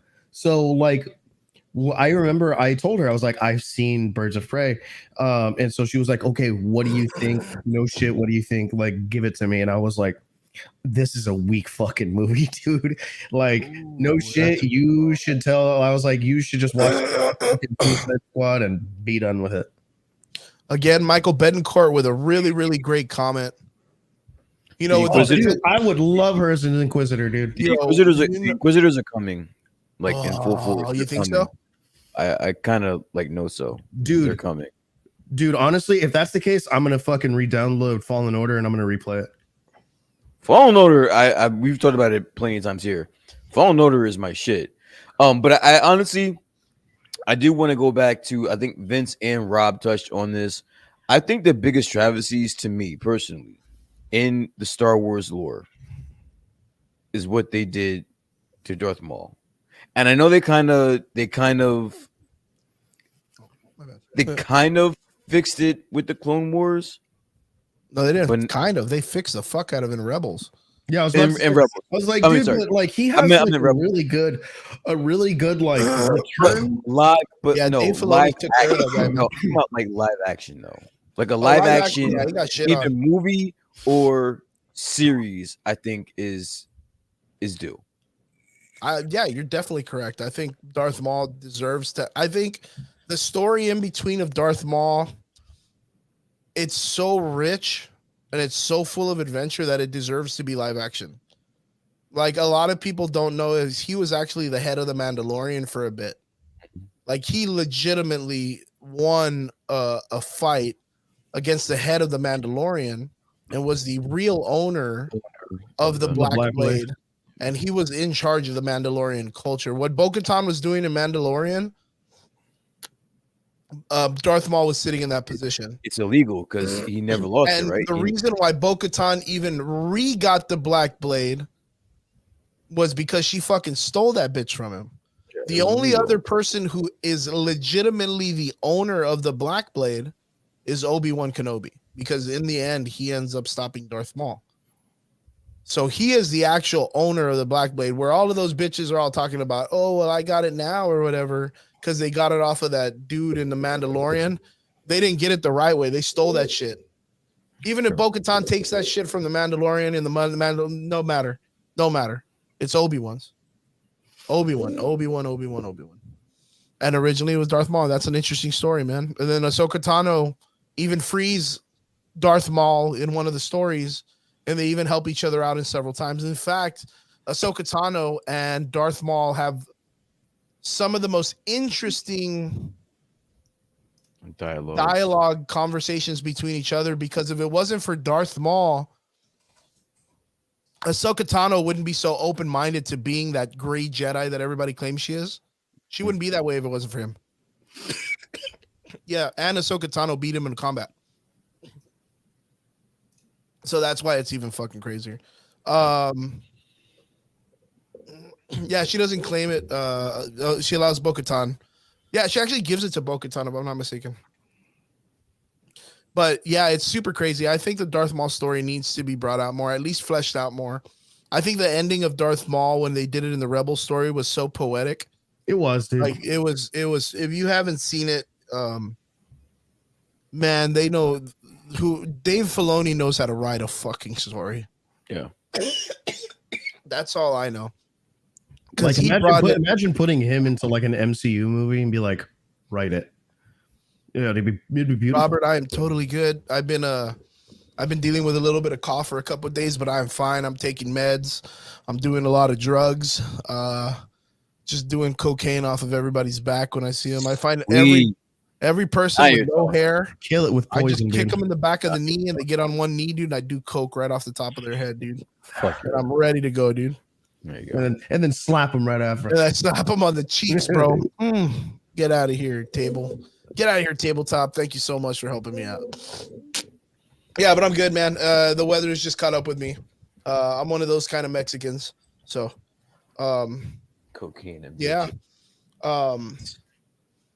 I don't know if I got to really talk to you guys about this, but did you guys see the other day on Twitter that some dude came out and was like, oh, some dude with literally a blue check mark was like, oh man, America Chavez, first Marvel Hispanic character ever, is going to make history being the first Hispanic in Marvel DCU Wait, what? or MCU.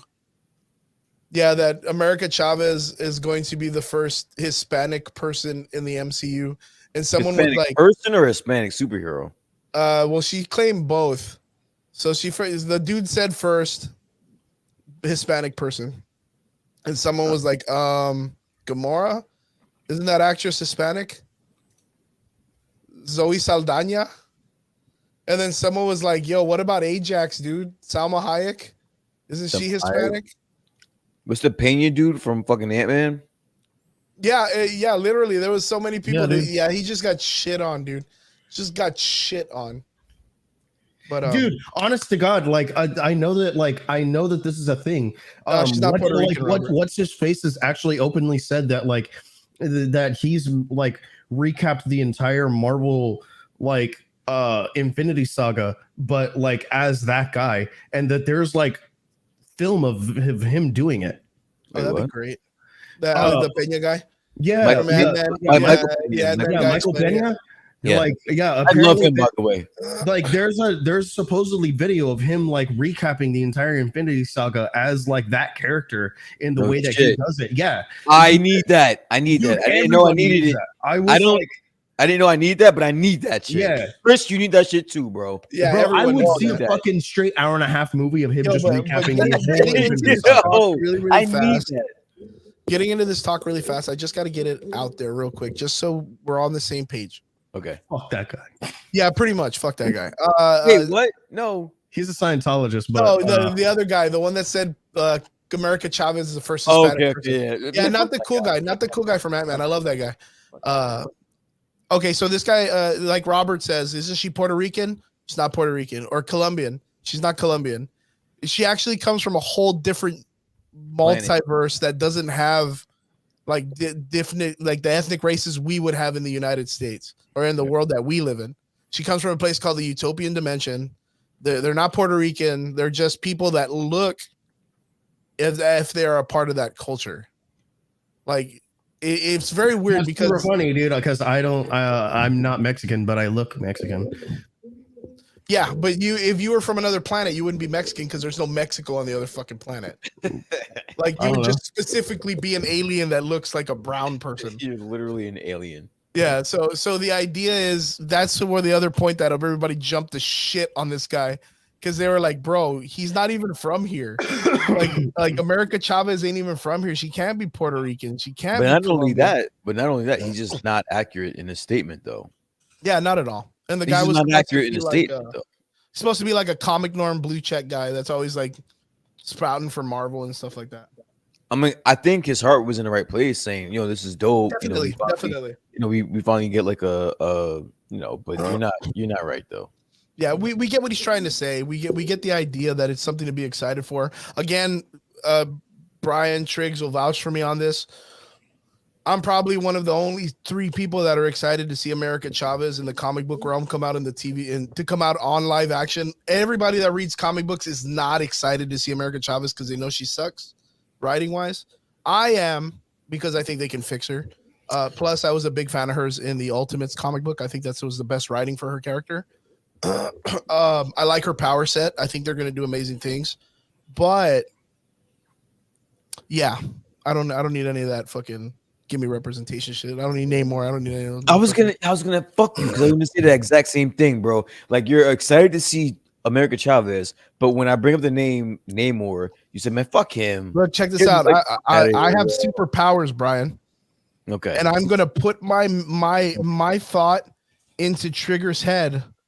Trigger of why I don't think having a Hispanic Namor is a good idea. I'm gonna say I'm gonna put you like this. Wait, hold on. Trigger's gonna answer for me. Go ahead. Trigger. Well, I'm a little bit different than Chris when it comes to this. All right. First and foremost, we swim enough. All right. We swim a small river and then we're free, bro. I love a great fucking stereotype. Secondly, like that guy, Stereotype. that guy should be like Greek or an islander. Yeah, that's Or it. just don't have him. Oh, and this last one, please. And I'm probably the only one who says this, and I say it every time anyone mentions Namor. He's ugly, bro. Oh my The guy that they got playing Namor is uggo. Listen, Namor is a fucking panty dropper, dude. This guy I hear you fucks guys. wives. I hear you guys, but just hear me out for like 1 Bro, second. no, you listening to me. You not hearing me though. Like, I he hear you. fucks wives. I hear you. Listen, I'm fully aware. Namor is that guy, but you have to understand the situation that you're looking at.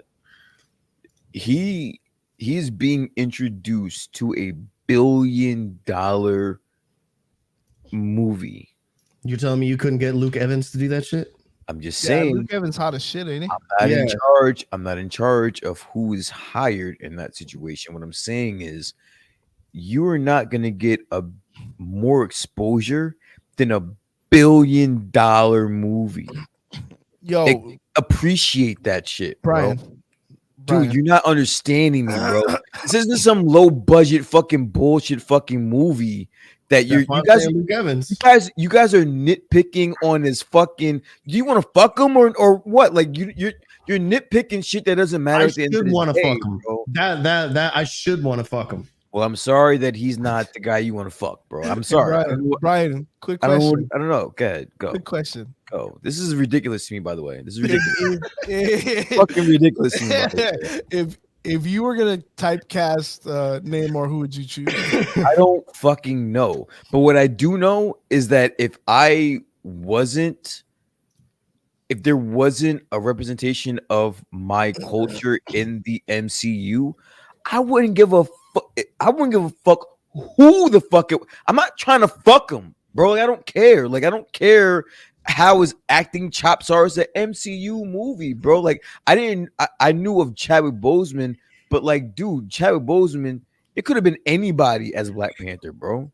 And that shit made $1 billion because of representation, because grandmothers came out, because fucking great grandmothers and great grandparents came out, bro. That's fucking crazy. Wait. I'm gonna have to directly come into this. Go. Black I Panther want is a one black argument. man, Yes. and he was portrayed by a black man.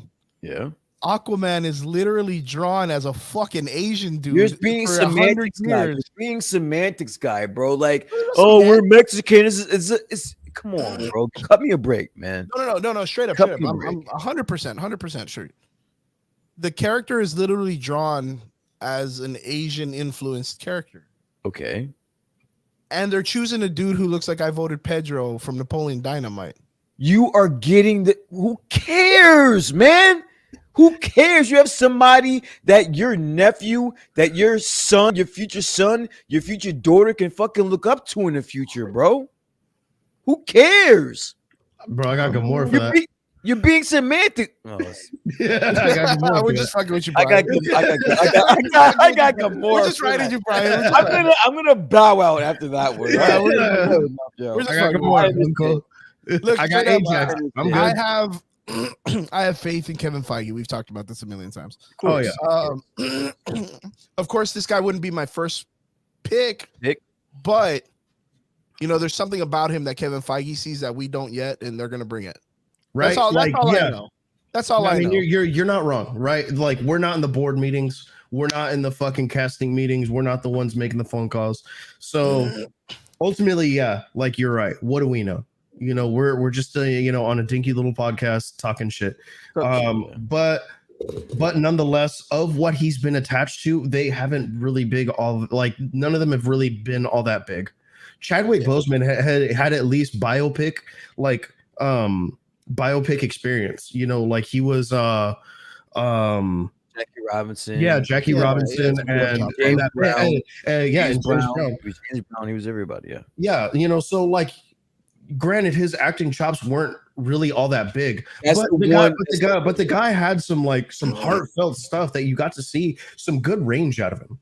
That's that. All right, I will give you that. Chadwick Boseman definitely had an inside track coming into the Black Panther character. We knew who he was. I knew who he was.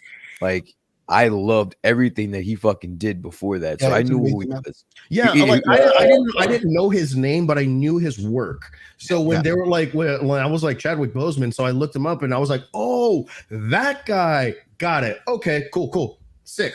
You know, like, all right, let's see what he can do. You know, because like, granted, it's just a superhero movie, right? Like, you shouldn't need a pretty big range of like, you know, of Bro, acting chops. You know, of like we're not casting fucking Tom Hanks as he knocked that shit out the park, though, dude. Yeah, He and fucking did amazing. He knocked it out the park, dude. You know, like this, like to me, like one of my most favorite scenes in all of the MCU is when he's talking to his dad for the second time, and you know, in the spirit realm or whatever, and he's telling everyone like, you were wrong, like to fucking like to like leave this guy out. Treat him that way. You were wrong to be so isolated. Like, this is wrong, and you know, like, it was powerful, man. It was a very, very powerful like scene and stuff like that, and it's a tear-jerking scene, and I was like, and even more so than Michael B. Jordan's when he's talking to his dad, you know, like, well, I'm here, you know, and I'm finishing your mission and stuff like that, you know, like, it didn't have anywhere near as much impact on me than when Chadwick Boseman was, you know, talking to his dad and saying, no, you all are wrong for this. This isn't what we should be doing. You know, this isn't how we should be going about things. And I loved it, you know.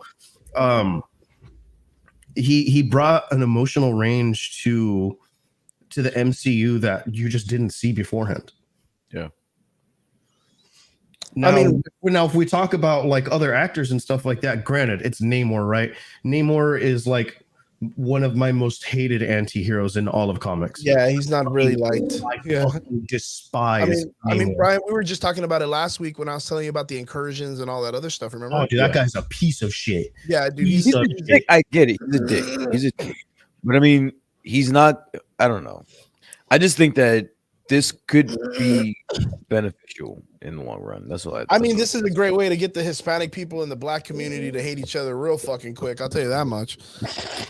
I guess. Tell you that. Have you ever? Okay, so no. One of the most hardcore stories between Namor, or that Namor is very, very fucking known for, is he's the guy that screws over Wakanda.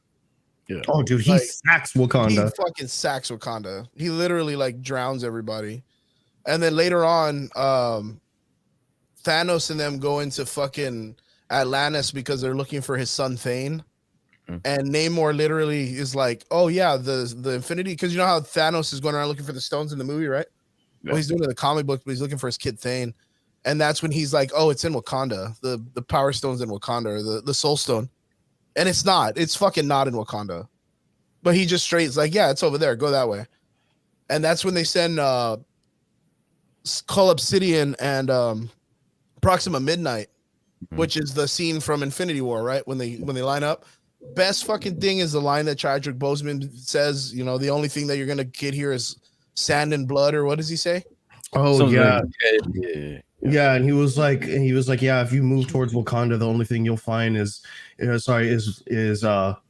blood, like dirt and blood or something like that. Yeah, blood in these hands. Yeah, but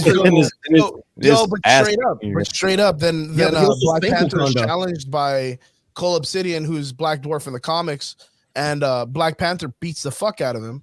But when they take Dwarf back, he has to go back and report to Thanos that he got his ass kicked, right? So then he fucking, while he's getting in the ship, you know, Black Panther's like, I think that fucking dude broke my ribs. Like, I think my ribs are broken. Like, we're in trouble. If that dude's like a henchman, like there's a bigger battle coming. But like Namor, literally, like the dynamic between. Well, not only that, dude, but he also sank Wakanda. Remember during the Avengers versus X-Men. Yeah, he sank Wakanda. It's a very interesting story. That's why, like, the idea of them bringing Namor into the Marvel universe, I think it's fantastic for the Black Panther storyline. Oh, I agree. I think it's gonna be so dynamically crazy, because now you're gonna have it to where Black Panther gets to fight another super powered race. # recast T'Challa. Oh yeah, that's right. You still feel it, right? Did you see that? Their Big dude. Letitia Wright It's a came back. movement. It's a movement, dude. Oh, dude, guarantee. It's Yeah, a movement guarantee. right now. It's never gonna happen. I don't think it's gonna happen. What do you think But they're gonna do? they're gonna just continue with whatever they're gonna do. Do you think they're Uh, gonna do Letitia Wright as Black Panther? for one movie? She only said we talked about this. She only said that she wanted to do it for one movie, and that was only out of respect for Ryan Coogler. And then I think that moving forward, it'll be what's the other fucking guy? M'Baku. I think M'Baku may Duke Winston or something like that. Duke Winston. Yeah, Duke Winston. Yeah, I think M'Baku is gonna be Black Panther, because what I'm hearing is in this movie there's gonna be multiple Black Panthers.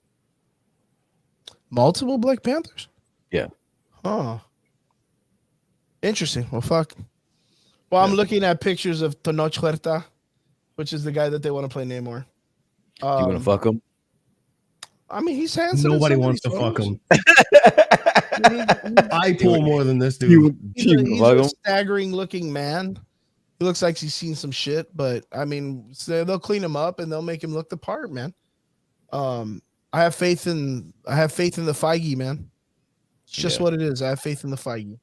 Yeah, What- I mean, ultimately, gentlemen? that's where I And land as whatever he well. sees in this gentleman, I 100% see that I could believe in him too. That's all I gotta say. Going on to the next conversation, we'll make this really quick. But we did have something that we wanted to talk about. This actually does not consist of fucking comic books for Oh, sweet. once, and it doesn't consist of Star Wars. Actually, we finally got some news in the gaming industry. It deals with Triggs a could probably- whole lot of money. Hey, this is actually really, really huge in the gaming industry. Huge. But we did see that just this past week, Microsoft, Xbox went and did a really big purchase, an Amazon purchase. They just went and fucking went straight to the fucking 10 and Shop below cart. line. Yeah, Yeah. they went on a shopping Add spree. the cart. Yeah, Add the dude, cart. and they fucking bought out Activision. They bought out fucking Activision, which gives them a whole set of IPs that come with Activision. Guys, what do you think of this buy? It's one of the biggest things in video game history going on right now, other than everyone's shitting on BF 2042. Tell me about it. Triggs, let me know, man, because you're the guy that's more about this, man. Oh, dude. Okay. So, well, Microsoft, right? Microsoft buys Activision. So, Activision is obviously, in charge or has underneath it several big companies such as Blizzard, Infinity Ward, Activision, King. right? So, we're talking about Call of Duty, Diablo, World of Warcraft, Overwatch, Hearthstone. I can go on and on when it comes to Blizzard, but then we look at like Call of Duty and all of their stuff, and then like Candy Crush, and it's these big name IPs. So a lot of people are like, oh my god, what's that going to mean for cross platform if Microsoft is the one who owns all of these IPs? That's a really good question. And rightfully so. Like Call of Duty is, other than It's Battlefield, cross-platform. like the largest first-person shooter platform out there. A lot of people are worried about the ramifications of cross-platform with them, and I get it, right?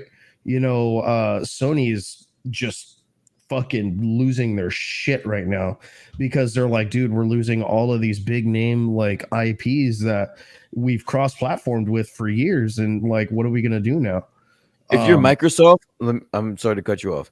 Mhm. And I was thinking about this earlier today, because potentially that's a lot of money you're losing you just bought this deal for 68 68. 60 Yeah, 69 $69 billion. I don't think it would be smart for your first move is to box how many people have access to your shit. So do you make a deal with Sony and say, hey, if you want to still have Call of Duty, let's make a deal. Yeah, It doesn't make sense. It doesn't make sense for them to buy this and then say, yo, Sony, go fuck off. Because now that's a whole, anybody that has a PS4, a PS5, you can't play this shit anymore. Yeah. So like, doesn't that make sense? Like, don't you think that it would make sense for them to cut a deal with Sony? Oh, I know that they will, but Yeah. some IPs will remain Microsoft exclusive. Who cares? Or, Who you cares? know, We're talking about like Call of Duty is the only one we're talking about because Yeah. all the other IP that they have, Sony doesn't give a fuck about is Call of Duty. That's the one. I'd have to say Call of Duty and probably Overwatch. And Overwatch. I was gonna say Overwatch and maybe even World of Warcraft. But Well, World of Warcraft is on PC anyway, It's a so PC. that's like one of those like they're not going to hurt too much on it. Like if it was Diablo, I could kind of almost see them being like, all right, well, like now we own it. Like I know that Diablo 4 was supposed to, I want to say cross-platform, or like be on all consoles. So like, PlayStation, Xbox, and PC. Now it's probably just going to be, Xbox and PC. Yeah. I'm not like, oh my God, like what's going to happen now? Because, and this isn't me like flexing whatsoever. But I already have all of them anyway. I don't give a shit. This is reflexing. Yeah, okay, fine. I'm flexing. Well, yeah, I have them anyway. I don't give a shit. Like if we're, I mean, Crash Bandicoot just recently did a comeback. I was yeah, gonna Still has say, a huge fan base. I was gonna say, and I didn't want to like sound like an asshole, but like out of all the IP, a sleeper is Crash Bandicoot, bro. Yeah, dude. Like people play that shit. oh yeah, People play the fuck out of it. It's got Like huge people fan play base. that shit. Spyro Like, the Dragon still got fan base. I was looking at all the IP that they own. They Yo, own. as a some matter dope of shit, fact, yo. I didn't even know this, but they have Skylanders. Skylanders is a huge, like, DJ Hero. yeah, man. They're a huge IP, man. That one's super underrated because it comes with a huge toy line. Yeah. The Skylanders or whatever. Like I had students of mine that would play that shit like all the time. Tony They would have Hawk. all that shit. They had all the collector's items and all that other stuff. It's so crazy, dude. Their IP is kind of weird but dope at the same time. And then again, you're getting everything that falls under the umbrella, which is King, and like Triggs touched on earlier, King is the maker of Candy Crush and all those fucking games on your fucking phone that your kids like to fucking play. right. So it's like, bro, this 68, like, I think this is good for Activision to sell for 68 million. But I think that with Microsoft's I guess influence and their resources, this could potentially turn into like a $200 billion fucking deal for them. There's a lot of IPs that come with this, man. So they could revamp Tony Hawk. Tony Hawk just relaunched a couple years ago. Yo, did Activision actually own Major League Gaming? That's one of its subsidiaries. Is it? Yeah, dude, MLG. Shit. That's huge, dude. Dude, I have friends who like no shit. They try and break down decks to me and stuff like that, and I'm like, got it. Yo, that's straight up. That deals with everything gaming when it comes to Counter-Strike. I mean, and that's because the idea of Activision buying out all of these recent games was because they're trying to get more into the competitive game realm. So they're gonna make World of Warcraft, well, fucking Call of Duty, all that shit. I was gonna say Call of Duty is the one, dude. Like moving forward, Actually, for Microsoft to be in like, charge of Call of Duty. So Warzone and all that stuff is very much the push on the battle royale scene, which is like Fortnite and all that stuff. Doing it in MLG is very, very hard. Like it's very, very hard. But if you can run that IP and make it into something that's more competitive, you could turn it into the next. Right now it would be the Battlefield killer, right? Because Battlefield was originally like the big MLG 60 on 60, 120, 100 on 20, army versus army. But if Warzone can come out, do what they're doing with Warzone and make it a Battlefield type game, and just they'll dominate everything in that realm right now. They can just add vehicles and a lot better control. Jeez, dude.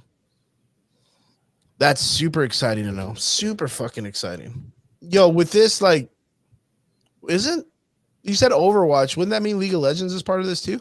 No, League I of don't Legends think is it's right. Yeah, I don't think it's League of Legends. Okay. No, yeah, Riot Gaming is in charge of League of Legends.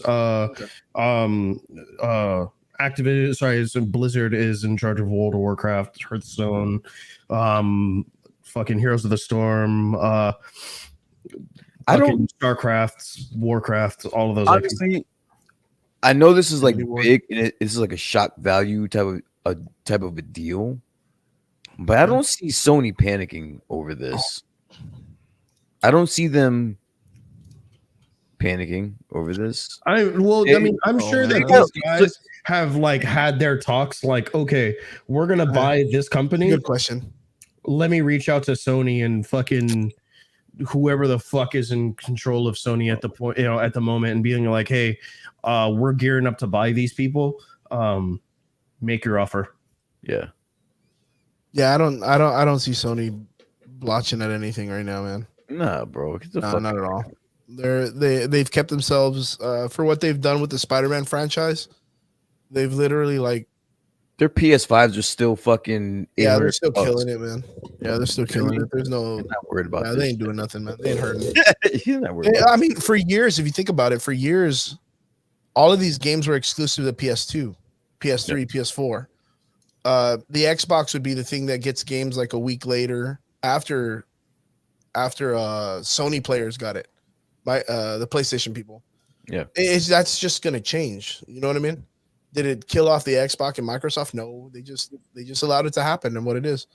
I mean, PlayStation will just probably get it a week later, but I don't think they're gonna cut it off with Sony. I don't think Sony's got any problem at all.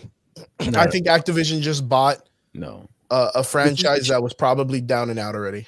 Yeah, this was a shock value move, but I do think that Microsoft will be able to flip this. They're not gonna lose money on this deal. Oh hell no! I don't see that at Oh all. hell no! At all. No, you're right. You're right. Okay, well, going on to our last one, boys. It's your time to shine, Brian. What's that? Last episode and last recap of Boba Fett. Oh shit. Okay. Yep, here we go. Last conversation of the night. Brian, what did you think of this episode? Shit on it, my guy. Yeah, No, because I'm going to tell you, I'm already kind of done with Boba Fett. I refuse. I refuse. You know what? I think that's like low hanging fruit. I could come in here and shit on this episode, but you know what? It's better than the last episode. That last episode was fucking horrific. It was bad. Yeah, they even had a remembrance to fly over the last directed scene, like over the Tusken Raider area. Didn't he fly over it or some shit? Oh no, that was the scene of Star Wars when he falls in the Sarlacc pit, right? Yeah. That I'm trying my hardest to like this show. It's not clicking for me personally. I don't quite understand. Are we on the second and last episode already, right? No, we have like 3 more episodes, I think. So it's 6 episodes then. I think it's like 7, I think. Okay, so this is the Yes, fourth, we're right? 4th. Yeah, so I think we have 3 more. Yeah. I'm I'm having a really hard time. Like I didn't need for you being that after this episode you only had 3 episodes left. I don't think that the series is moving fast enough to take this episode for a heist of your Star Cruiser of your ship. yeah, You good couldn't- point. I don't think you should have used this episode as you making it a heist episode. What did they call the ship? Wasn't it Slave One? They changed it. Yeah, Disney does not want to call it the slave ship anymore. But wasn't so it just now- Slave One? It was Slave One, but they don't want to call that. Yeah, they're changing it. Why? And honestly, they haven't even landed on a name yet. But they're just not going to call it Slave One anymore. Ever. Huh. Yeah. So what do they call it in this one? They call it like the Firefly. Or? Yeah. So the ship itself is a fire something ship. So that's what they're calling it. Yeah, it's like a Firefly, fire starter, some Fire shit. spray. A fire Fire spray spray. 3-1. Yeah, that's what they're calling. Well, they're dropping the 3-1, and they were just calling it the fire spray or whatever the fuck it is. They're no longer calling it the Slave One.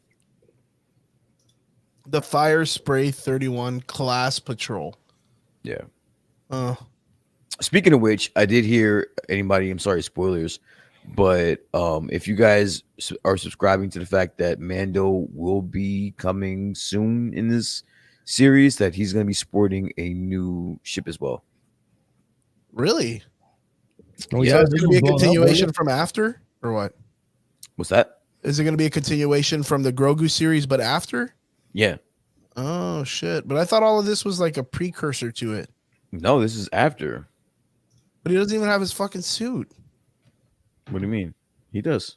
Oh, man, this fucking show's got me all. It's got you all fucked up, bro. It's got you all fucked up. Dude, this last episode, I was so like, I'm just gonna See, take a dude? nap. I'm just gonna But, take a fucking but see, nap. like, all right, but I guess you have 3 episodes left. Flashbacks are over, so you no longer have to be They're not confused about over. it. That's the whole goddamn They're movie's a over. flashback. They're done. We're all cut up, so you don't have to worry about flashbacks anymore. I'm just wondering, where are you taking me? Where is this leading? Fucking We have right, 3 man. episodes left. I kind of would want to know where you're taking me, but I don't. But you know what? I've realized that this is just it's fine just being an okay show. You don't have to have the next best fucking phenomenon that everybody talks about and raves about. It's an okay show. It's okay. No, Okay. they shouldn't have done this to Boba Fett. No, they should have left it alone. If this is what you were gonna do with Boba Fett, you should just fucking let it Yeah, alone. you should have just Now, see, fucking left listen. it alone. Now, see, look, we were just praising Filoni for writing such amazing shit. Yeah, but I'm not praising But then- Robert Rodriguez and his image. But this is no Robert Rodriguez is just a director. Filoni is a writer. So if you want to blame somebody, you want to blame Filoni and not Robert Rodriguez. I'm Robert gonna blame Rodriguez Filoni. it's just doing Robert Rodriguez shit. I'll blame Rob. I'll blame Filoni then. I'll straight up blame his ass. You know what I'm saying? He So, writing the Rebels characters because I don't mind. I don't mind putting blame on somebody, but just put it on the right person. If you want to put blame on somebody, don't put it on Robert Rodriguez. He just does what he's doing what he's known to do. Filoni It's is just the one of one those that's things. writing shit. I just think the Boba Fett character, everybody had their admirations for what they were expecting his character to be like. And then I look at it. What do you think? Yeah. Tricks, let me ask you a question. Before this show started, what were your thoughts on Boba Fett as a character? What did you think? Or did you have any thoughts? I really didn't, because like my last memories of Boba Fett were from The Mandalorian, where this guy was a fucking G and beat the fuck out of everybody. And then from what I'm hearing is like now he's a nerfed weenie, you know, in Book of Boba. Oh, because you're not watching. I keep forgetting. Yeah, bro. which is like, you know, and like, and so like, I have absolutely no problem talking about this, right? You know, I've already stated on multiple occasions where I'm like, hey, like this is just going to be that show that I just binge. You know, it's nothing against like, you know, Boba Fett as a character or anything like that, but like I've heard too many people, people whom I have a lot of trust in their taste and whose tastes align very close to mine, say like, this isn't it. It's not, bro. It's And not. so that's why I'm kind of just like, okay, cool. This is a binge watch show. Got it. You know, I'll spend the day watching the show. I'll just lose a day if it's bad, or I'll just stop, you know, because I mean, I know what's happening. So I'm not losing out on anything. Yeah, you're not losing out. Yeah, I don't think you're missing out on much. And honestly, on social media, this has been like a hot topic. Like a lot of people have been going back and forth. And you know what? Again, this makes me realize that the Star Wars fandom is the most toxic shit Hard on to face please. of the Hard to fucking please. planet, bro. It's a Like hard I've fucking place seen to- I've seen fans of Star Wars battle each other over this show. At like the have park, arguments. man, they'll just get lightsabers and start beating the fuck out of each other. See them do it at cons, man. This shit is fucking nuts. I've never seen a more toxic fandom. Yeah, you See, see, look, Tricks is ready. Tricks is ready ready. for that shit. He's ready for that shit. He was waiting for the day that somebody says some shit. Yeah, roll up, dude. Roll Yeah, he's up. waiting for Because it's on site. Yeah, he's waiting for the day. But no, dude, like I've been watching, like in the fact that, you know, of all the Disney Plus shows, yo, Yo, this shit doesn't even trend on Twitter, dude. No one talks about this shit. No, dude, they don't. It's forgettable. It's so sad because I want this to work. I want this to work, and it's just it's bad writing. It's bad pretty writing. bad, It's bad writing. it's one of those things that I just think everybody just had their own ideas of what Boba Fett's history was going to be like. Yeah. And now that we're finally getting it, it's not what everybody expected it.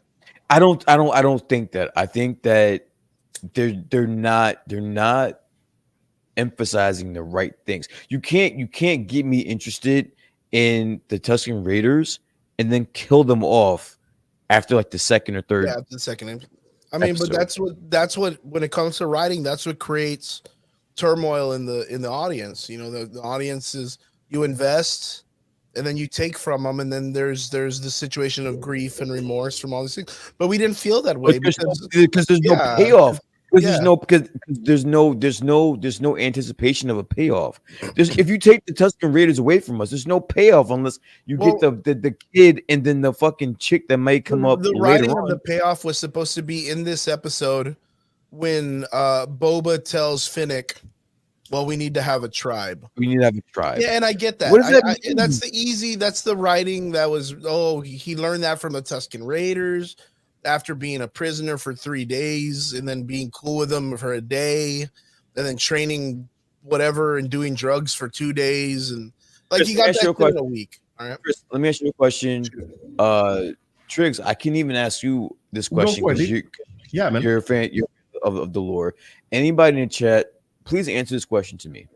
It has been referenced more times than I would like to even think about in this show. What happened on Tatooine? Why is it a desert? Can you explain it to me? They made it a point to keep bringing that up, as at one point it was covered with water, but now it's total desert. How do you bring that up in regard to the Tusken Raiders and just drop it? I think it's That's just one of those things. They're just trying to create history on a planet that no one gave a fuck about. They're trying to build a galaxy. You know what I mean? Why do you need to bring it up? I'm nitpicking at this point. I know I get you because they, you know, that's the same thing that they do with Marvel. Because you always assume that when they do like little nods to things like that, they're gonna bring it up later. Like the planet's gonna blow up and water's gonna come out of the ground and it's not gonna be a desert anymore. Well, listen, Triggs, being as someone that you've never seen the episode or never seen any episode, when you watch this, watch how many times they bring up that topic. Like they drop a clue as to wanting to tell the backstory of Tatooine, but they just never get to it. They just drop it. That's the weird thing. Like, I mean, you can look up Tatooine right now because I just did. I was like, the only way that I could ever see Tatooine remotely lush is if it used to be a Jedi planet and then a huge like Sith war fight, like you like came there and just fucked up that entire planet. But you gonna go look up Tatooine right now, nobody knows. Nobody knows. Yeah, I mean the only it's just them trying to create some type of lure in the franchise. Plus, that's fine. Give me a payoff. Let me know a story. God damn it! Tell me something, bro. The thing at global warming did it. Nah, you know what I think it is, and this is a weird. It's weird, but I get it. The payoff is because they're trying to justify what's going to make Boba Fett a better leader for these people. One, they're selling water as a mass commodity, and he comes from a planet where water was open and free. It's free for everybody, and this and that. They're selling it here. So he's like, where I come from, water was free. Like he's trying to make statements, and he's trying to make these things. But then again, the living conditions of these people on this planet are way more different. Like they're just because the water is expensive on this planet, you come from a planet that has water, doesn't make it not expensive on this fucking planet. It's just that Tatooine is an established community in the Star Wars lore. It's a desert. It's for scavengers. It's for people who are trying to make a buck. It's just pirates and fucking. It's the wild, wild west. Wherever Boba Fett's talking about where water was or whatever, that's fucking Waterworld. That's a whole other fucking movie. He's just in the wrong environment to be trying to bring that shit to. Like, and that's why it's not paying off, because no matter what he says, he's not going to make the water free. And if he does, that's going to make him a shit crime boss. It's going to make him like just some fucking dude. He's already a shit fucking crime boss. Yeah, which is what we talked about last week, right? Yeah, if you made one reference to it, okay, fine. But you've made like three references to the Tatooine's past of it being like overflowing with water. Like there's some like just tell me the fucking story, bro. Like stop leading me down a path and then not fulfilling that journey, bro. Like I don't understand it. Again, maybe I'm nitpicking, but that irks the shit out of me because again, and the only highlight to this episode for me was seeing Thundercat in his fucking episode as the mod fucking guy, and he fucking. Your microphone's acting up. Oh, you can hear me? Oh, there Yeah. you go. Yeah, there we go. Okay. Yeah. I said the only thing that actually made this episode enjoyable for me was in the first 5 minutes, and that was Thundercat being the mod critiquer, tinkerer, / tattoo artist in the beginning when Fennec needed her whole shit reassembled. That was the best part of this episode for me. Yeah, that was pretty good. I'm not gonna lie. That was a pretty good part. I didn't care for the Sarlacc pit situation. I think it was like, I don't know. I didn't really find it entertaining at all. Yeah.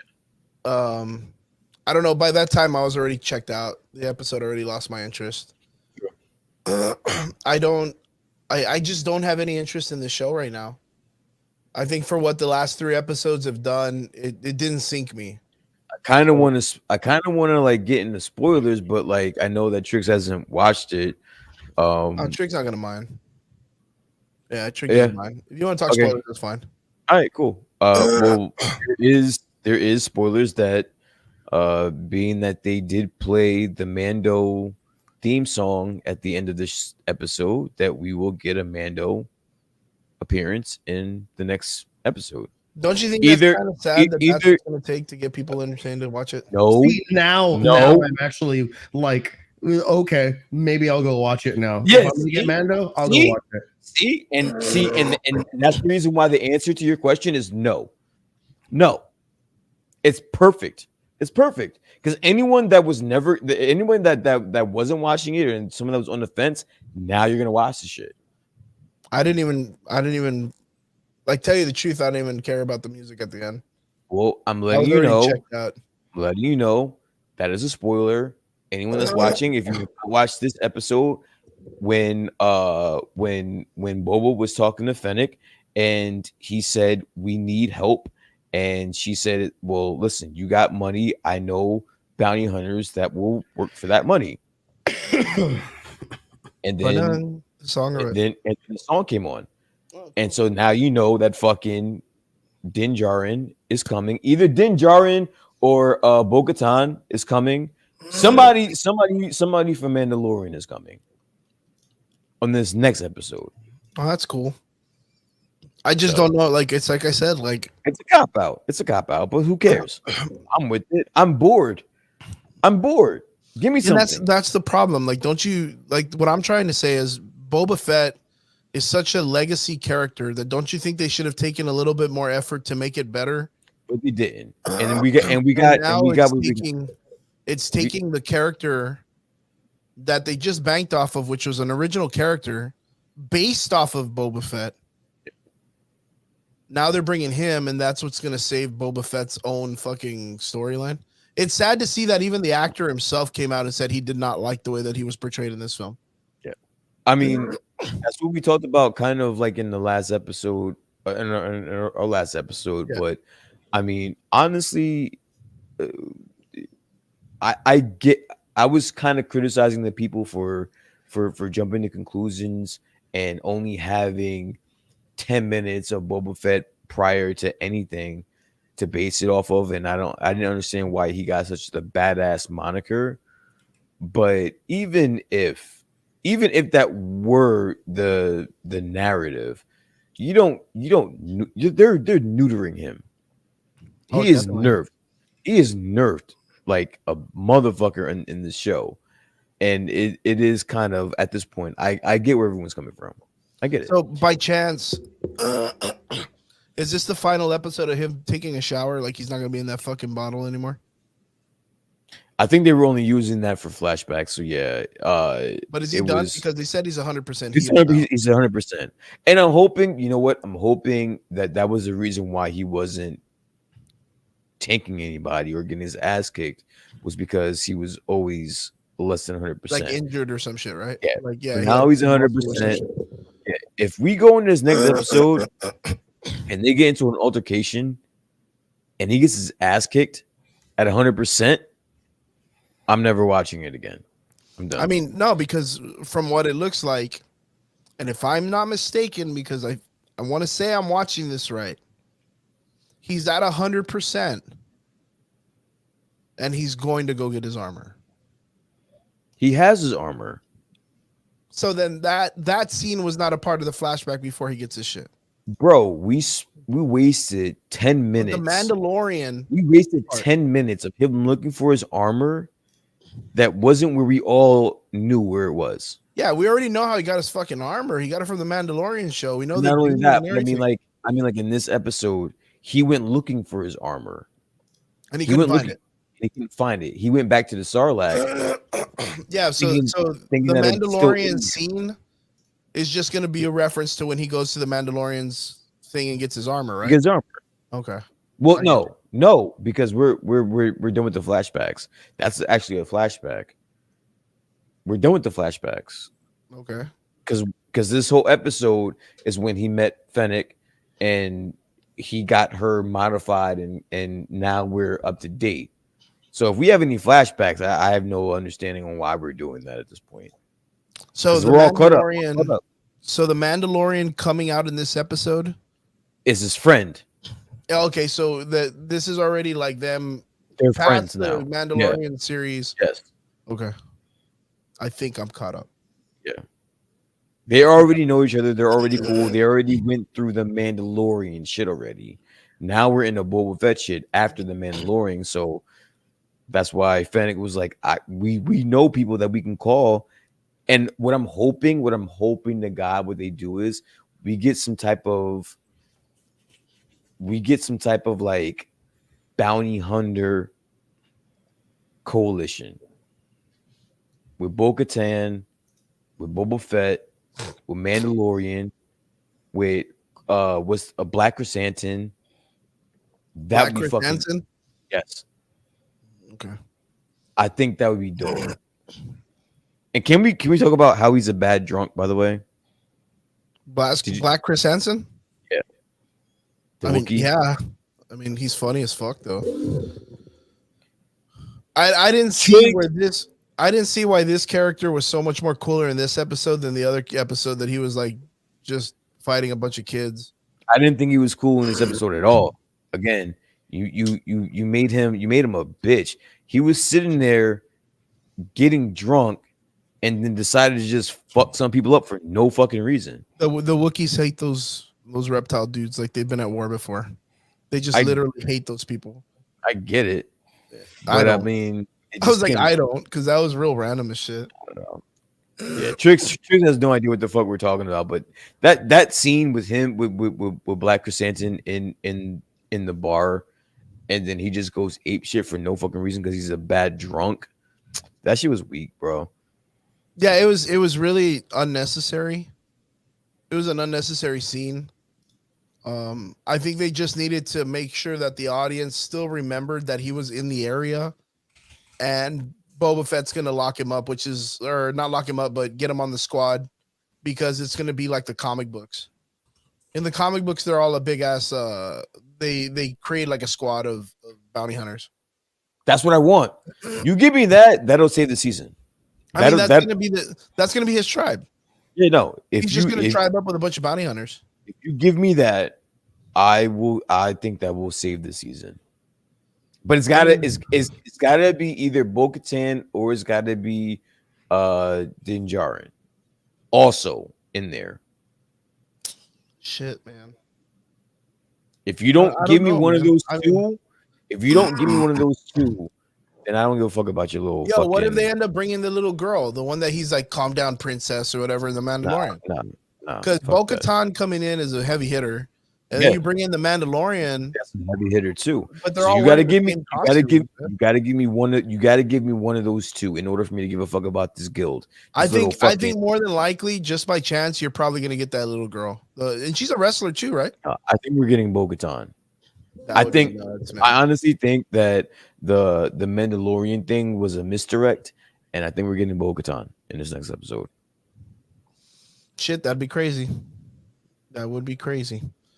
That's my Well, guess. What'd you think? Rate this shit. Rate this fucking episode, because I ain't gonna rate it because I'm already tired of it. That's my rating. My For rating is I fun. give up on it. No fun. Out of 10, right? So I would probably give it all the with this episode. I think I gave the last episode like a 6 or a 5. I'll probably give this episode, I'll give it a 7 because it's way better. It's way better than the last episode. So I give it a 7. But that's it. I won't bump it up to Guys in the 7.5. comments, rating it from 1 to 10. What do you rate this last episode of the book of Boba Fett? How are you liking the entire series in and all? Are you for it? Are you against it? And what do you think would be the next possible best part of the storytelling that is necessary to make this an all-around great story for the Boba Fett character? Me myself, I'm probably gonna have to give it maybe a 5, a 6. Overall, right now it's probably like a 4. God damn. Yeah, I really I lost a hell of a lot of interest in the last 2 episodes. One being that the previous episode was very That was like god awful. like That a was god awful. kids Power Ranger kind of version of Star Wars. But for the last episode that just came out, I felt that the flashbacks are a little too much. But that, to me, that was the best part. It's the modern day shit that I don't like, bro. The flashbacks were great as far as I'm concerned. Yeah, It's the modern day shit that doesn't make any sense to me. You can't tell me that he was training with the Tusken Raiders to become a badass, but now in real time he's a bitch. yeah, no, I get you. For me, it's just one of those things. Like overall, the story itself really isn't catching me. Okay. I expected other things, and then it's like I said, like I was looking at like the whole other spectrum of. I was expecting what we saw in the Mandalorian. That's what I Yeah. was expecting. I think everyone And was something that expecting was gonna be like a straight, like just straight gangster shit, 100%, Ass just a bunch of kicking, yeah. violence all the time. That's what I was expecting. Maybe like a John Wick of like the Star Wars universe. In my creative head, I was thinking he was gonna be this like weird accidental dude that's super fucking clumsy. He's super dumb as shit, and he always ends up getting the job done, and people are just scared of him. But the show literally claims that you can No say one's- Boba Fett's name like 28 one's times. scared And of no one, yeah, no one No gives a one's- shit about him. Like, scared and the of him. dude literally go grab robots and be like, "I am Boba Fett," and it's like, Tricks. bro, Tricks. nobody gives a shit. They're going out of their way to let you know no That one is no one scared gives of a fuck about no Boba one Fett. gives a fuck about this guy. See, and that's the shitty part, dude, is that like, you know, this show like, you know, when it was dropped right after the second season of Mando, like it was like geared up to be like Badass shit. like Mando spiritual successor, like, dude, you know, great storytelling, high pumped action, let's fucking get this right. And now it just seems super lackluster. Now, like, no offense to you two gentlemen, but you know, like you guys shit on a lot. So like, you know, I get that there's some pretty harsh criticisms, but when I'm seeing it literally from like everybody in its fan base right now, I'm kind of like, okay, like, you know, I'm gonna listen to my fan base and be like, okay. Like, okay, so just before we go on, Chrissy, good friend of mine from high school, don't take our opinion as it's golden. You know, I recommended that you still go out there, check it out, see what you can do. You know, just check it out because it could be something that you like, I'm and gonna then finish this us shit. being Yeah, so I'll cynical watch it. about it. Yeah, us being so cynical about it, it's just, we expect. I expect a hell of a lot of creativity. Why? Because I expect everything to be some type of art piece. But then again, this is a franchise that's always been developed for children, and it doesn't have to be that complicated, and it doesn't have to mature with me as a person. With that being said, I think that's a very mature statement. don't take my rating or anything as fucking golden. I'm not a professional at criticizing films. I just have an opinion. Would I watch this series? Yeah, I definitely watch it because the Star Wars name is behind it. I'm gonna finish it. Me myself, I'll probably end up finish watching it sooner or later. I just don't feel like it's gonna be something that I'm gonna be as drawn to as I have in the past, where I've like stayed up super late to watch something that's gonna drop. That's what it is. You know what I mean? I'm super enthralled by most of the films that come out. I'm super pressured on like, dude, I'm gonna watch this. I'm gonna watch this. I'm gonna watch this. This is one of them that I just don't feel that way.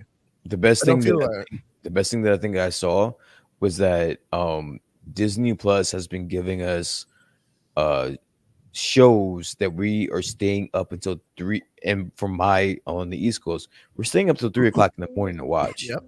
This series is not one of those. You can definitely get some sleep and watch it the next day or the day after that. Like, you don't have to fucking wait up till 3 o'clock in the morning to watch the show. Yeah, I could see that. That's the difference between this and every other show that Disney Plus has had. So yeah, pretty much. But yeah, make sure you watch the show. I think we got 3 more episodes left. If you want to wait till the ending to watch all the film or watch them all together chronologically, then go ahead. If you're like most of us that you want to see it like the day of or the day after, check it out. Jump on with us on Fridays and talk nerd with us when it comes to the thing. Rob, I've been trying to get them to watch Peacemaker. Yo, they don't want to listen to me, bro. I saw the first episode. They don't want to watch it, bro. It's a very big dick joke. It's a very big racist dick joke. The dad's super racist, dude. It's super hardcore. I've been trying, Rob. They don't want to. But I like the eagle. I like the eagle hugs, dude. Okay. I like the eagle hugs. But I do definitely want to watch the rest of Peacemaker, even though how vulgar it is. I'll probably watch the majority of them this weekend. Starting tonight, I'll probably watch one of them tonight. I'm not gonna lie, John Cena is an amazing fellow to giggle at. Like, he's got his comedy chops there. I kind of feel like he's the next kind of like I don't know, like there's something about him that just makes me feel like he does comedy very well. Yeah, but he understands his shtick. You know what I mean? Yeah, I think he does it better than Batista does. Oh, dude, fuck yeah, Batista's like, a rock, dude. Yeah, he just lays there, man. He's like a bump on a log, dude. Yeah, like I get, like where Batista tries to do like his like comedy thing, like in Guardians of the Galaxy and shit like that, like, or Infinity War, like, how can you guys see me, and shit like that, like, oh, what is Gamora, blah blah blah. All right, dude, I get it, haha, right? But yeah, like John Cena, like was it like Cockblocked or whatever, some shit like that movie that came out. And dude, that movie was fucking hilarious. Or the one with Tina Fey where he's that drug dealer and he was like, bro, I got GHB, MDMA, coke, crack, meth, all this other things, bro. I even got Flintstone gummies, dude. What do you need? See, me and Rob been watching John Cena for fucking years, bro. This motherfucker is built for this shit. That's why I'm not surprised. That's the reason why, like, I think that he could be successful in this scene, bro. This motherfucker he's good, man. He's good. From what I've seen from him, he kind of comes and he knows where he's gonna get typecasted to, and but he's very, very funny. He's like a Chris Helmsworth. Yeah, where like he look at him and you want to put him in the action stuff, but man, does he have a comedy scene behind him, and he knows how to be funny and he knows how to deliver those comedy shots. From what I saw in the first episode of Peacemaker, it's just too vulgar for you. Is that what it is? You're just not. I mean, really, this goes back. That shit appeals to me. I love the vulgar. The more vulgar, the better for me. Yeah, but you see, like that's the thing about me is I come off of this idea that I always have that question of the silver age of comics, dude. And will it work or will it just keep on going on and on and on, and we'll never get back to the idea of having a good old fashioned story of a superhero. Like it won't work This is anymore. this is a character that is built on just raunchy, vulgar shit. Like that, there's no facade. There's no him being a Boy Scout and then making him into this vulgar thing to make it. No, you know what he is from the jump. Like, Yeah, but that's only been in comic books for like the last maybe like 10 to 15 years for these characters. okay, Where like it's kind of always been where they've always been the superheroes or not. okay. Right? Like there's always it's literally from when Frank Miller came into the scene, brought in like the Watchmen, then brought in Kick-Ass, and then brought in this stuff is when the Well- vulgarity and the superhero came in more. Well, to be completely honest, I mean, Peacemaker first came out in 1966. Yeah, I mean, you know, he's I one mean, of those that's- dudes. That's the portrayal of his father. So the father is that character. Granted, that's still like 60 fucking years worth of content. That's the equivalent, and you know what? I understand that, but that's the equivalent to the same way John Wesley Shipp said it. That you know he still portrays that character in the Flash, and he's really fucking good at it. Yeah, Like I when mean, you see him, you feel good. So like, what how would you want to see it? Do you want to see John Wesley Shipp come out and fucking do what A Train did in The Boys and run through someone and be like, ah, fuck your girlfriend or whatever, and then take off? Like, dude, with no, that- I would. No, but you see, Why like, not? The thing is you're like, oh, I would love to see that because that would be funny as fuck. But That's $1 million idea right there. Bro. you Yeah. know that's not the way you see the character. And even him himself as the actor got the opportunity to answer, and he said, my character comes from that. I originated that stuff. I love that about this character. Yeah. Goes off with like Captain America. Like when Captain America came out, he's always been the American icon, you know, the soldier boy, the perfect person or whatever. What flipped it on its world was when they brought in Captain Hydra and they made him a villain. Right? That was the way they were able to change the vulgarity in that character. They just made him into a Nazi. Like that's the worst thing you could do. It made national news. People literally hated that comic book without reading it because they were like, nah, fuck that. Captain America would never be a Nazi. Bro, did you read it? Nah, dude, I'm not going to read that trash because Captain America would never be a Nazi. But that's what makes for it was great one of the best Captain storytelling. America stories ever told. Because it makes for Yeah. great storytelling. It's compelling. It makes you get into the character. It didn't need Well, vulgarity. It didn't need anything like that. See, and I get that, but there's also a key component that, like, you know, especially when it comes to Silver Age comics, that like a lot of people like they always like seem to forget is that there's a natural evolution to comics. It has to happen. Yeah, the storytelling has to evolve. Yeah. So I mean, do we need the vulgarity? No, we don't. But I at do. the same time, you know, Some the people do, vulgarity, right? the vulgarity in media is there. It's prevalent. That's like saying that, like, do we need mumble rap? No, but I I am- mean, it's the natural evolution of music at the moment. I am a Quentin Tarantino ultra violent fan. So like that's just my preference. Like Your I preference. love that type of shit. I understand that Chris and other people aren't going to like that shit. But like I watch a lot of shit and this is what I like, this Peacemaker shit. That to me is fulfilling everything I need in a show. Like Until give me the that. Boys season 3 comes out. Yeah, exactly. Yeah, it's kind of like that middle gap in between, right? Yeah, So which it's is like, cool, it- you know, because like we also have John Wick, right? John Wick is a fantastic movie, but How do you- narratively it exactly. lacks though. How do you like John Wick, but Peacemaker's too much? I didn't watch John Wick 3. I thought it was okay. I just saw part 1, really. Did you like it though? Are you a fan of John Wick, of the franchise? You I mean, think for what it's cool? worth, the film was fun, Okay. but I'm not thinking that it's like creative or anything like that. There was more deaths in that than a fucking Quentin Oh, Tarantino. don't get me wrong. Like but that's what John Wick is literally a movie just that's action. There's no What words. he in it. does, right? It's just Yeah, it's just there's action. That's it. Like that's it. Like there, but you have more rich history in the Peacemaker story. okay. You know what I mean? There's more. Oh, so resources. you're banking on the lore. Okay, I got you. No, well, I mean, not Okay. necessarily lore. Like I'm Not, just not, saying, not the like, lore, but I understand. the I reason, get it now. the reason why Peacemaker is such a popular show right now to some people is because it's raunchy. Yeah. It's not necessarily because the character's cool or good or he does cool things. It's literally because it's fun. The reason why I think this way is because when I did stand-up comedy back in 2008, I performed at a comedy club in Corpus Christi called Crazy Times, and there was a dude working the door, and I was one of the headliners with my friend Raymond and Kristen Keys from The Last Comic Standing. He comes up to me and goes, "Hey man, you did a really good show, man. That was really fucking cool." And I was like, "Thanks, dude. You know, I've been trying to get my show a little tighter, fucking funny. You know, I'm covering 45 minutes." And right before I even finished my question, the guy goes, "Oh, that's cool, but I would have never hired you, man." And I was like, "Excuse me?" And he's like, "Yeah, I would have never let you perform at my club." And I was like, "Why?" And he's like, "Oh, it's because literally everything you said was either dick, pussy, ass, fuck, shit. It's just cuss words." And he goes, "All you're doing is you're working off of the fear of people, because the fear first is nobody wants to get on stage and tell jokes because everybody's scared everybody's scared to be on the stage.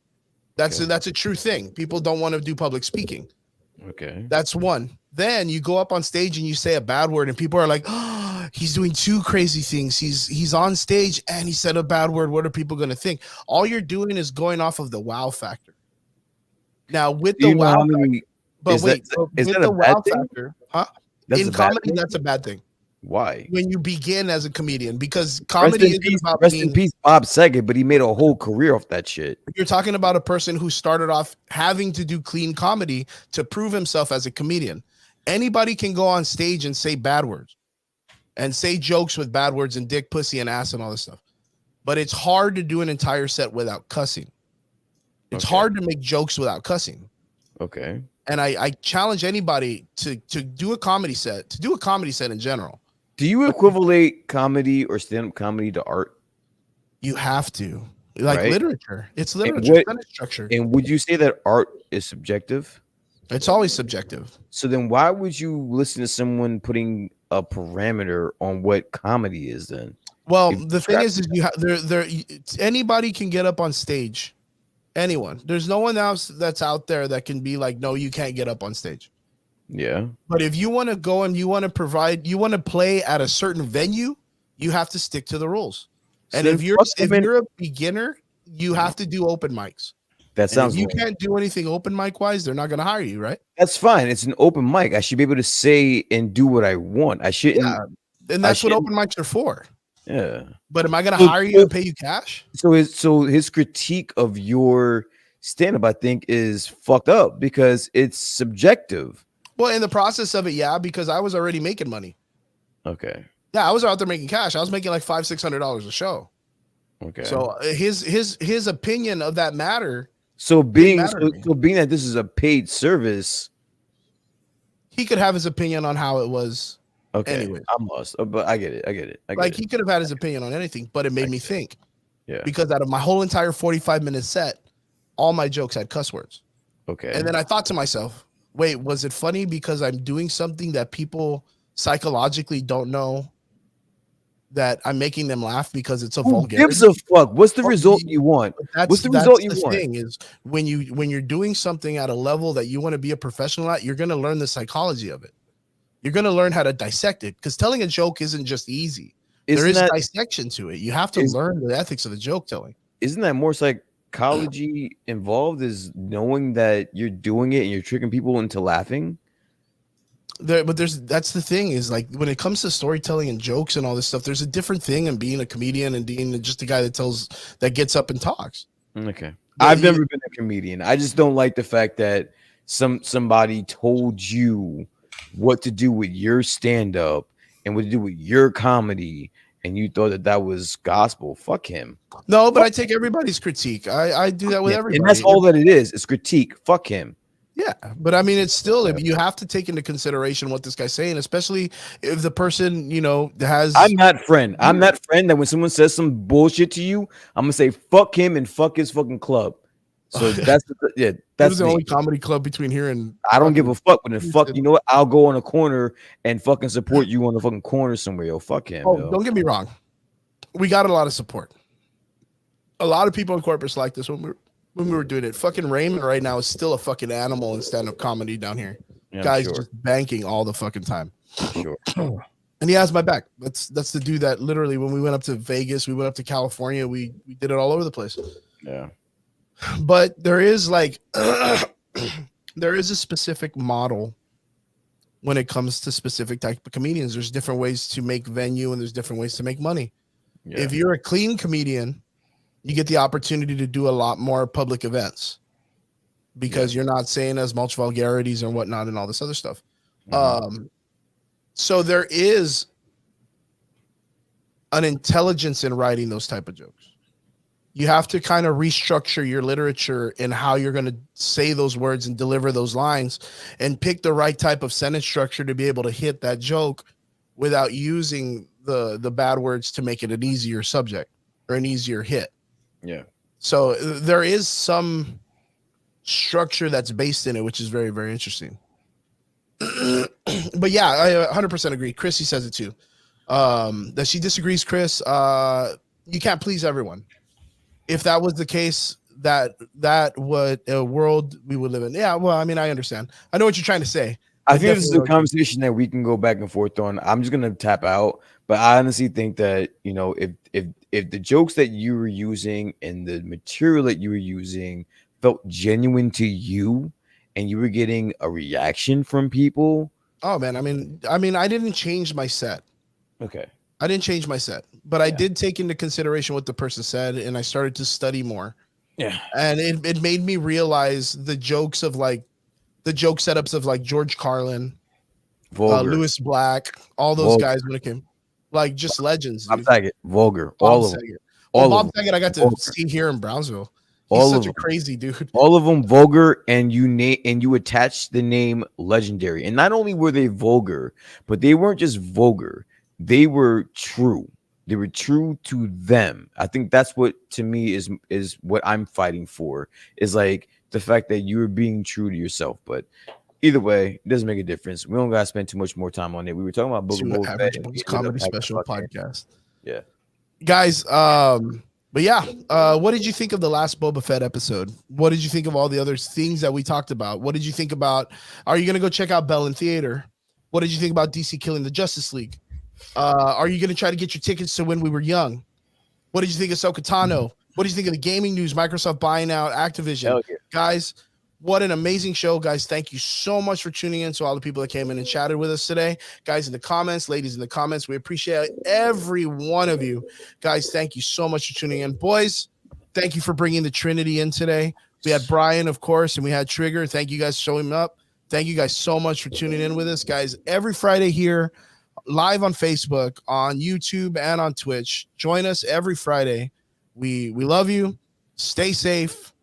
You know, keep cool. Don't worry about all that stuff. The coronavirus is still out there. You got to be safe. Keep away from each other and do the right things and all that jazz. You know, I don't even know what to say anymore, man. I'm so tired. Just so tired. Guys, have a good fucking weekend. We love you. And to all our extraordinary listeners, thank you guys so much. Don't forget to like, share, and subscribe. Catch us on Spotify, Amazon, Apple Podcasts. Don't forget Gym Class Majors. Gym Class Majors, our boy Lee Vargas and Brian are both in another podcast, Gym Class Majors. Check them out on Spotify, iTunes, Amazon, you name it. Look for them, Gym Class Majors. Hit them up. We'll see you guys again next week here on the Average Boys Podcast, 9 p.m. live on Facebook. Catch you later. See ya.